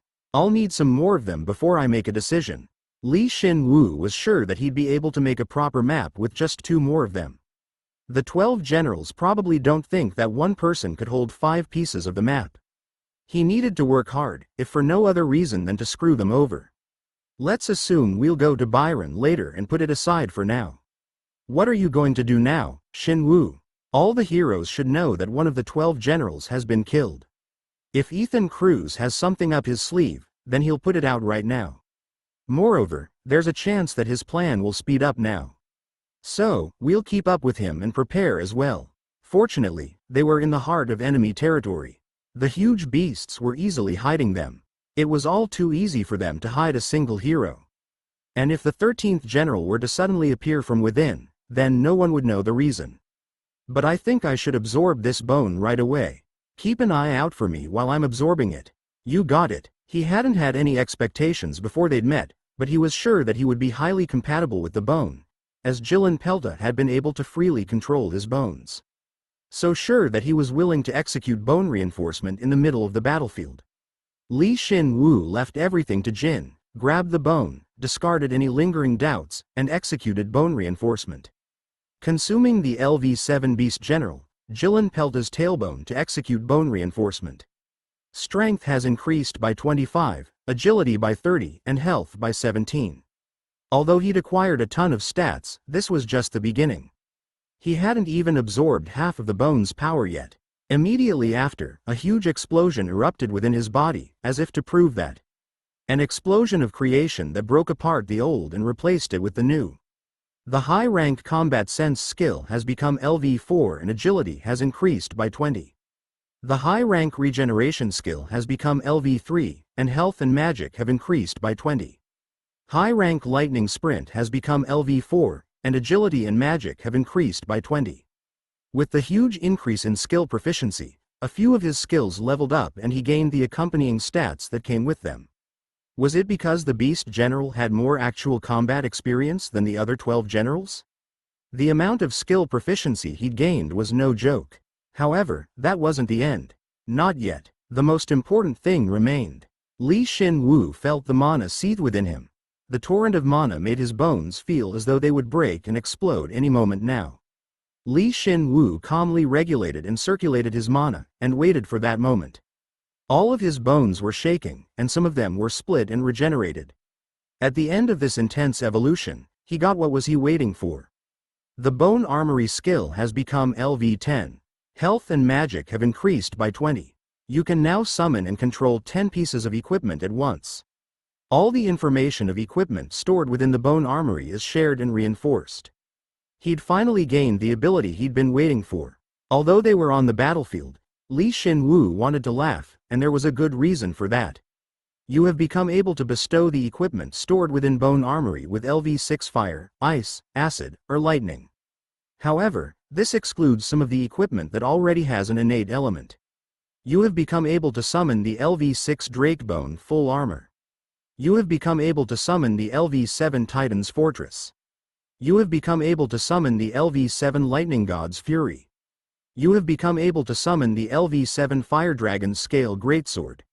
You have become able to summon the LV7 Giant Drake Horn Lance. You have managed to fuse and evolve several pieces of equipment. The bone reinforcement skill has become LV12. You can extract a large amount of information and abilities from a bone lacking in information. Finally, I finally got it. Everything had most likely opened up for him once he upgraded the Bone Armory skill. The miraculous possibility that came from fusing bone equipment. A piece of equipment that was one of its kind and that only he could create. Li Shin Woo raised his head. He switched out the level 5 bone armor he wore with another.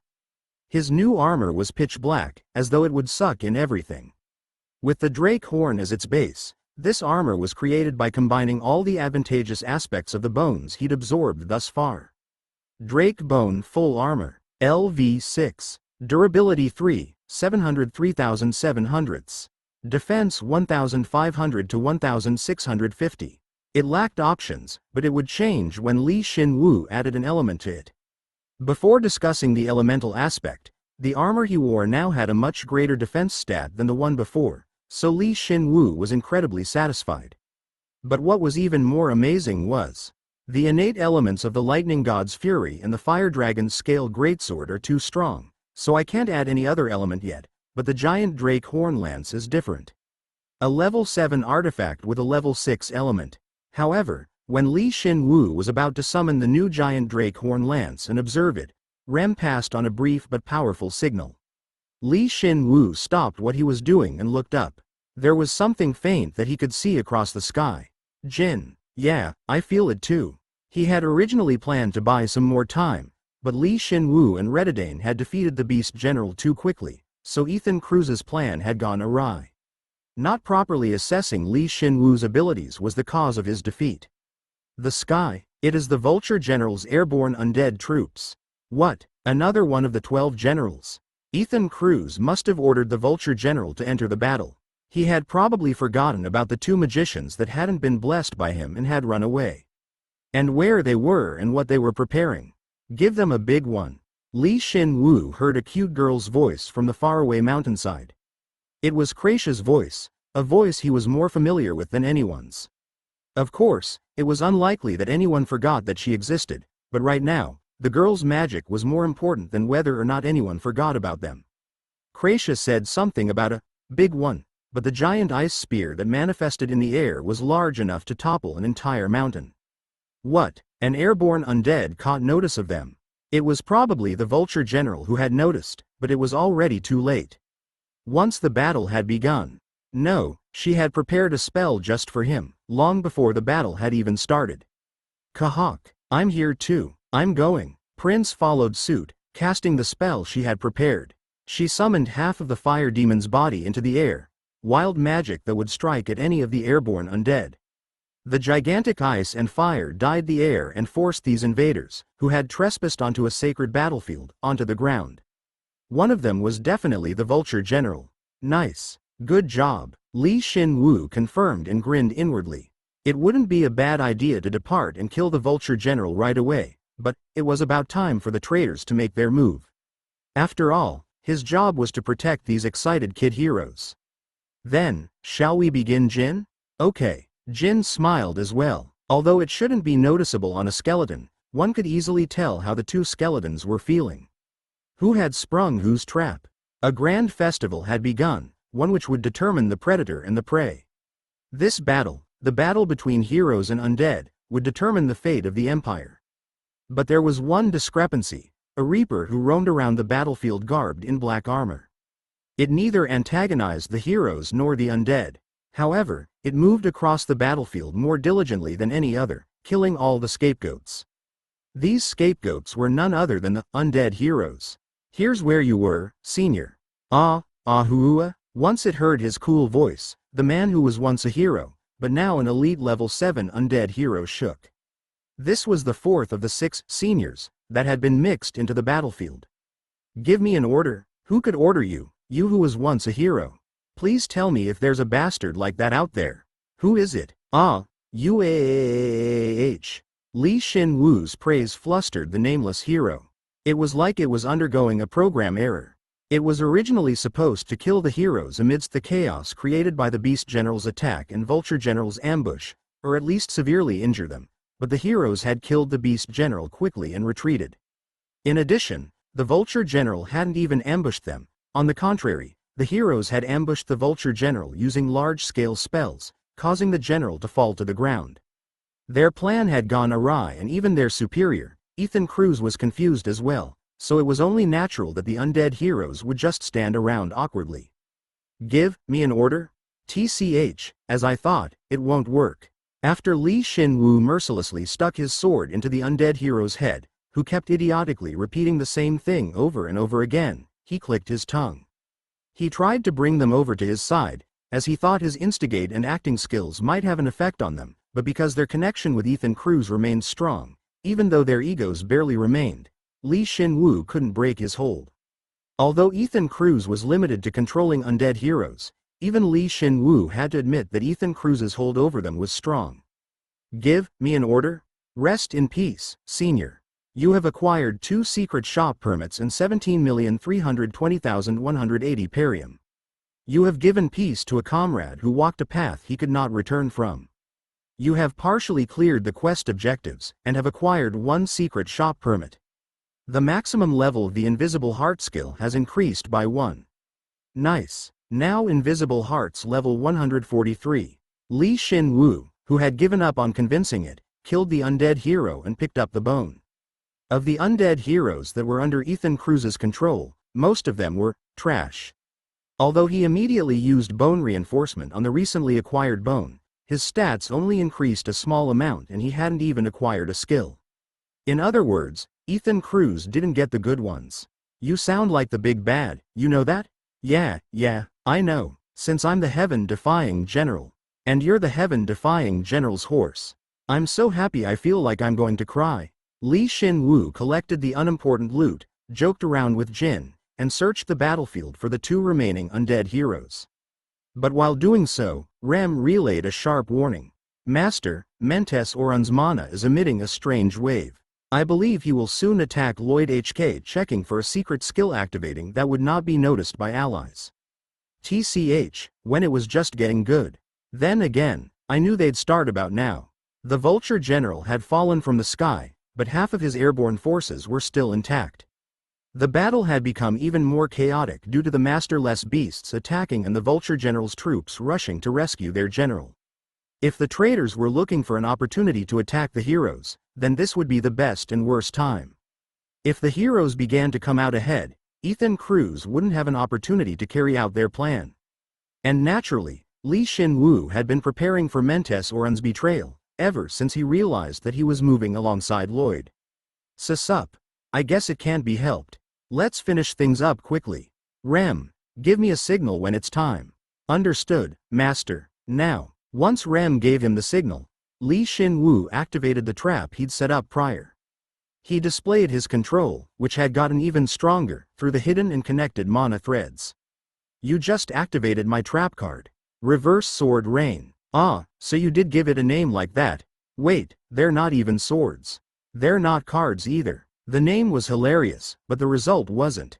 While the battle was going on, Li Shin Woo had secretly moved 8 bone spears. Since he didn't want to be discovered, he used unremarkable level 4 spears, underground, and once given a target, they would burst from the ground and attack simultaneously. That's right, these bone spears had been created by the Bone Armory and had been set up before the battle had even begun. He then used Rule of Bone to control them. Kiahyok. When Lloyd was focused on the fallen Vulture General, Mentes Oran attacked him. He caused Lloyd to drop his weapon, and when he was about to land a killing blow, 8 bone spears pierced his body and stopped him. Senior Mentes? Lloyd didn't know what was going on and looked at Mentes Oran dumbstruck. It was shocking enough that a senior he trusted so much had attacked him, but right after, his senior had pretty much become a skewered eel. It was too much of a surprise. What is this? Lloyd, you bastard, you didn't trust me? How could you do this to me? I trusted you. You're the one who betrayed me. Why did you do this? No, how did you turn out like this? How despicable. You act so innocently, yet. Goowick, the skewered eel. No, Mentes Oren stared at Lloyd, who didn't know what was going on, and spat out curses and blood mixed with pieces of his inner organs. Due to the bone spear that had pierced his head from above, his head was bleeding like a fountain. It was truly an absurd event. He had waited for Lloyd HK to make a critical mistake and had attacked at the perfect moment. So what went wrong? Is that it? When I was sure that my job was finished, all the tension in my body was released.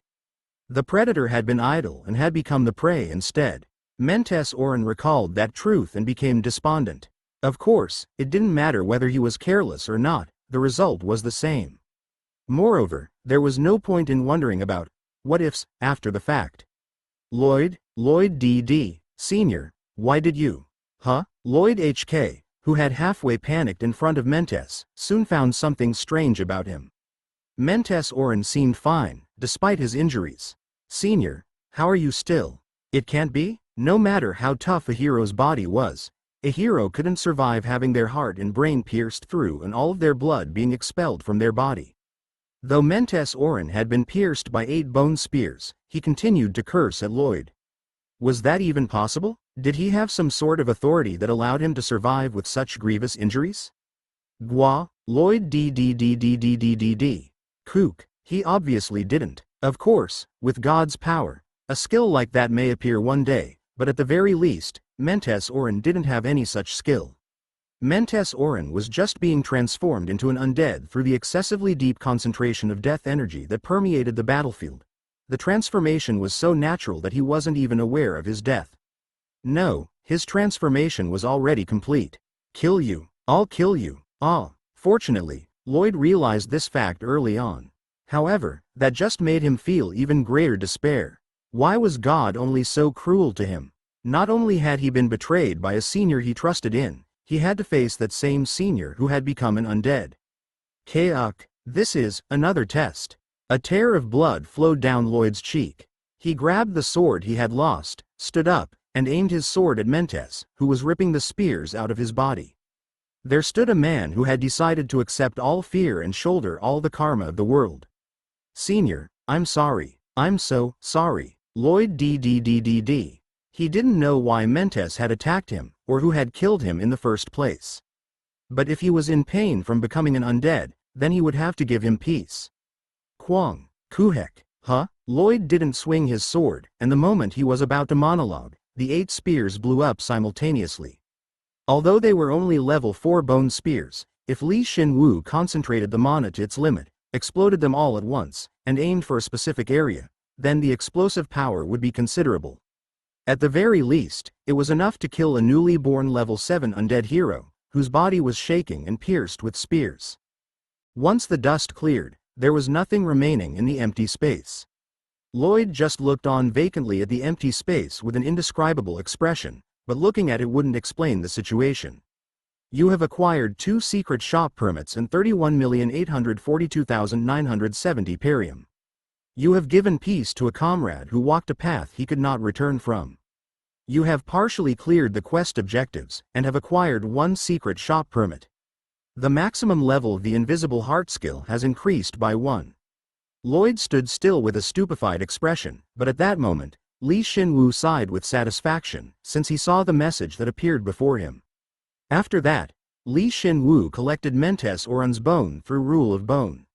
Man, I can't believe I can complete the quest by killing a senior this way. You're eviler than Ethan Cruz. I just saved Lloyd. I waited for Senior Mentes to become an undead, and when Lloyd was going to do something pretentious, I exploded the spears. That's what I'm talking about. That's what's evil. This bastard was definitely punishing Lloyd for the spar. How could you be so immature? But when Jin was about to criticize Shin Woo some more, Rem relayed another report. Master, I believe Ethan Cruz is attempting to retreat. What, Ethan Cruz is? Yes. To be exact, I see the 2 remaining undead heroes returning to him. So he's at least going to try to get out with what he has left, huh? In a way, it was his expected course of action. Shin Woo had killed the Beast General, dropped the Vulture General from the sky, and killed 6 out of the 8 undead heroes. What's worse, Shin Woo had also killed Ethan Cruz's accomplice, Mentes Orin, so in terms of chess, all that was left was the king and a pawn. It would be strange if he wasn't retreating. But, there's no way he'd just leave. Shin Woo, don't you think you're the reason he's leaving? Shin Woo muttered and Jin retorted. Jin believed that Ethan Cruz had done everything he could. If he were to point out a fault of his, then it would be that Ethan Cruz hadn't properly assessed Shin Woo's ability beforehand. It seemed obvious, but it was indeed his biggest mistake. Still, there's no way he'd just leave. There are still a lot of undead left on the battlefield, and the heroes are still fighting, so the fact that Ethan Cruz is running away by himself means that he believes he might be exposed. Maybe he thinks he's already been exposed. Especially since you went out of your way to pick out and kill the undead heroes.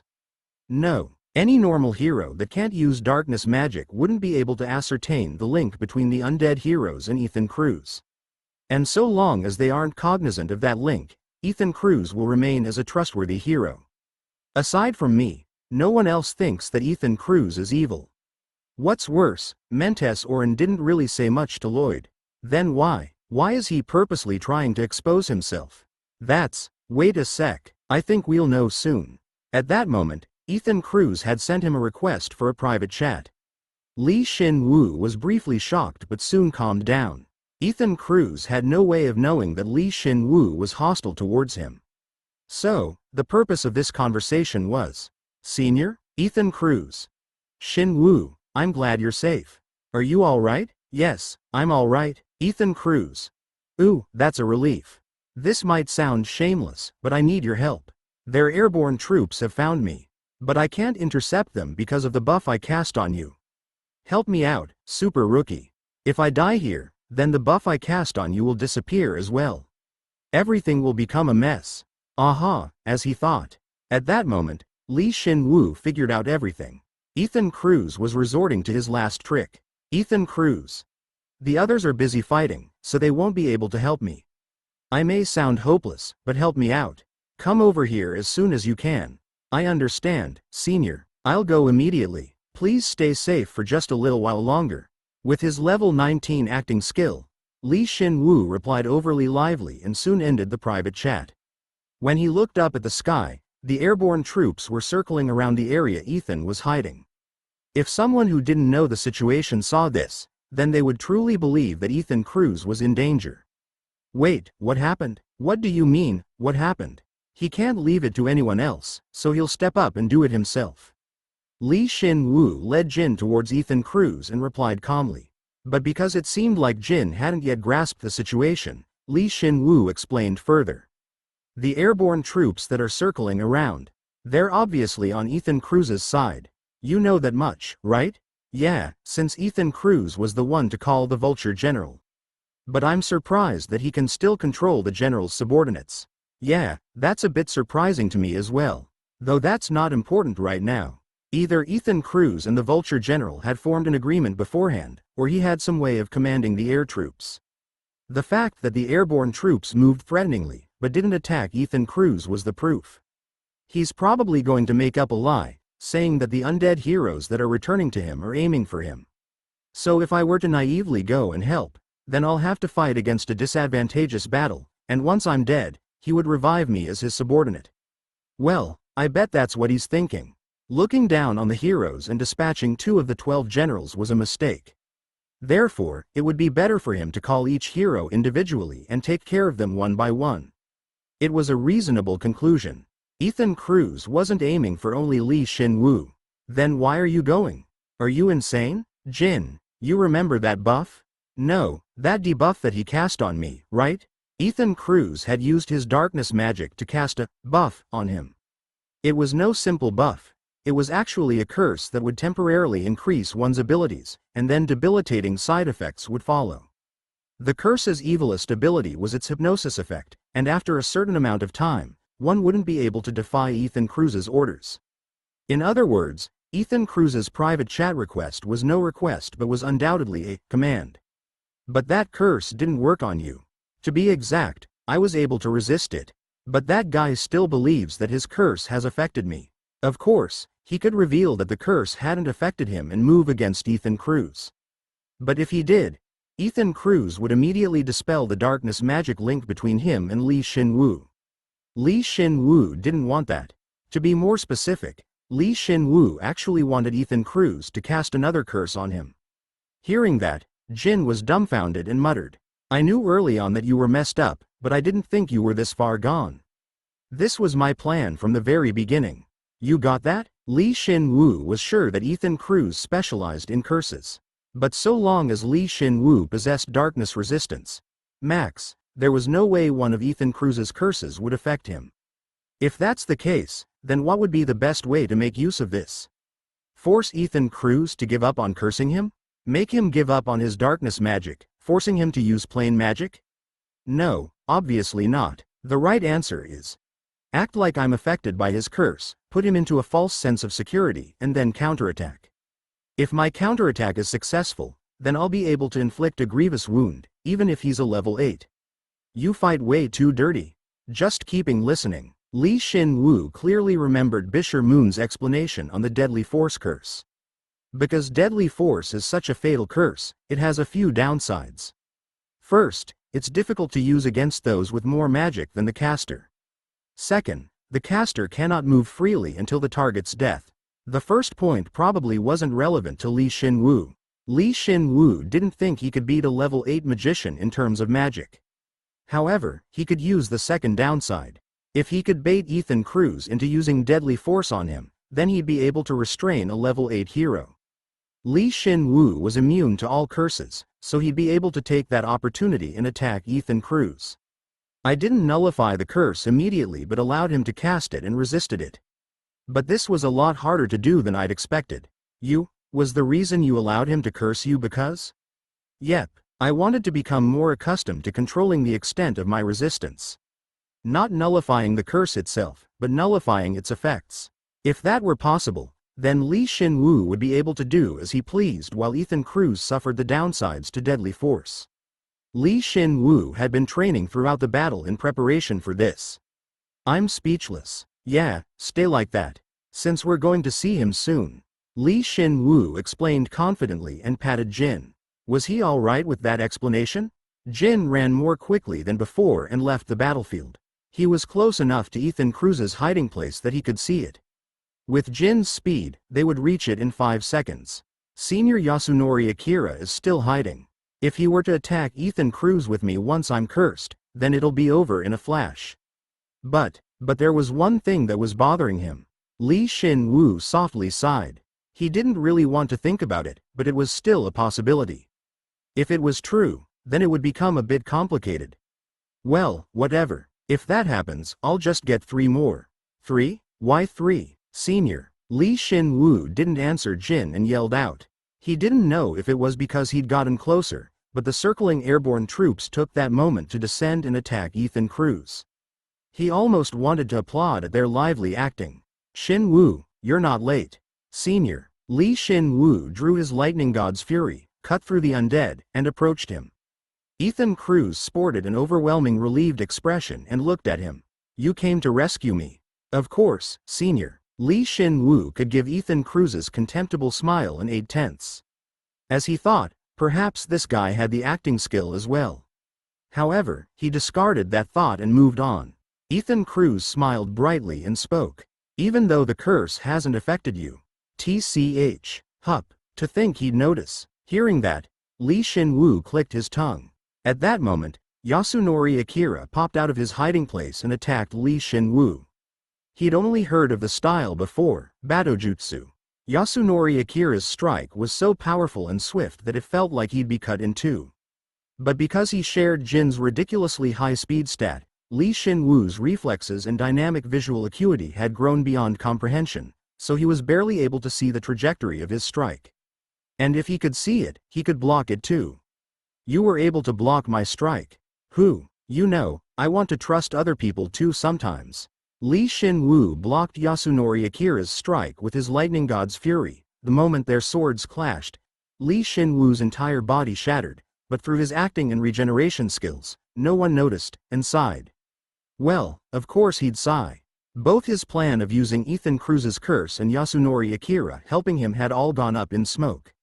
Honestly, Li Shin Woo had somewhat expected Yasunori Akira to betray him, but he hadn't given up on him till the very end. I'd considered the possibility that Ethan Cruz would use Yasunori Akira as well, since he'd need to know what Redidane would do and prepare accordingly. Ethan Cruz knew that Redidane had suspected him. If that's the case, then he must have known that Redidane would eventually approach Li Shin Woo, as he hadn't been in this world for very long and hadn't been approached by Ethan Cruz yet, therefore being trustworthy. However, Ethan Cruz had planted a spy in preparation for that eventuality. Someone who would meet with Li Shin Woo and Redidane, and who would report what they were planning back to him, Yasunori Akira. The reason Yasunori Akira had approached Li Shin Woo first and had warned him about Ethan Cruz was to gain his trust. By doing so, he would be able to manipulate Li Shin Woo, form a sense of camaraderie amongst him, Redidane, and Li Shin Woo, and ultimately cause them to believe that he's their comrade. Did you know? I said I really wanted to trust you. Are you deaf? With that in mind, the reason Li Shin Woo hadn't killed Yasunori Akira was because, contrary to Ethan Cruz, there was a chance that Yasunori Akira was innocent. Li Shin Woo hadn't been able to discard the chance that Yasunori Akira had approached him out of genuine concern. However, with this, he was sure. He was definitely on Ethan Cruz's side. Now he could kill him without feeling any guilt. Haha, you really are strong. I really like you. You mean you like me enough to kill me and raise me as your subordinate? So you're aware of it already, super rookie. Yeah, that shamelessness really suits you. Li Shin Woo sighed once more and completely dispelled the curse. Since Ethan Cruz was already aware of it, there was no reason to carry a curse that wouldn't be of any benefit to him. Even though Ethan Cruz should be aware of Li Shin Woo dispelling the curse, his expression didn't change. That meant he had something else up his sleeve, aside from the curses and Yasunori Akira. You're really amazing. I really admire you. Li Shin Woo was surrounded by the airborne troops, the two remaining undead heroes, and Yasunori Akira. They came closer and closer, and Ethan Cruz spoke relaxingly. Li Shin Woo knew that he was just buying time to completely encircle him, but he decided to play along for now. He also needed to buy a bit of time. You really made a mess of my plans. I even used Akira, but I couldn't stop you. I didn't think you'd create such an impressive plan behind Redidane's back. Not only did you block my curse, but you also killed Mentes. How did you do it? I still don't understand how you did it. You can't use the chatting channel here, so relax and talk to me. Do you really think I'll tell you? Yeah, you wouldn't want to talk. However, you'll soon change your mind. Once you've died and been brought back. I have something I'd like to say. Want to hear it? Of course. Once his encirclement was complete, Ethan Cruz was sure of his victory. He was definitely feeling relaxed. Li Shin Woo had expected Yasunori Akira's betrayal, but he hadn't expected Ethan Cruz to discover his curse plan. As a result, he had jumped into the mouth of the tiger. If I was suspicious of Yasunori Akira, then I could have made a plan separate from Redidane's. Have you thought about why I didn't? I've thought about it, but there's no point in bluffing at this point. Since Redidane is currently fighting against tens of thousands of undead, I assure you, she won't be able to rescue you before he kills them all. Because that's her core, her hatred for the undead. She lives only to kill the undead. It seemed like Ethan Cruz was also aware of Redidane's obsession with the undead. Perhaps he had been waiting for Redidane to go deep into enemy lines and go on a rampage. You're right. That's why. What? Ethan Cruz was slightly flustered by his calm affirmation. It's simple. It means that there's a part of my plan that Redidane can't know. Wait a sec. Hey, Ethan, I feel a presence, an overwhelming presence. How, all of a sudden? What are you talking about? Li Shin Woo grinned and said, the real battle starts now. A quang sound rang out. The airborne troops began to drop like flies. Was it due to Kracia and Prince's magic? Nope. Boulders had caused them to drop from the sky. The Great Paul Zero has commanded us. How dare you challenge his authority? Kill them all. Giants. It wasn't just the giants. There were the level 7 chimeras, the level 6 golems, and several other elites mixed in as well. The heaven-defying general's core had finally arrived. Shin Woo, how did you? Who knows? I have no idea what you're talking about. Shin Woo pulled out an unknown staff and beamed. Ethan Cruz's body felt chills. Death was calling for him.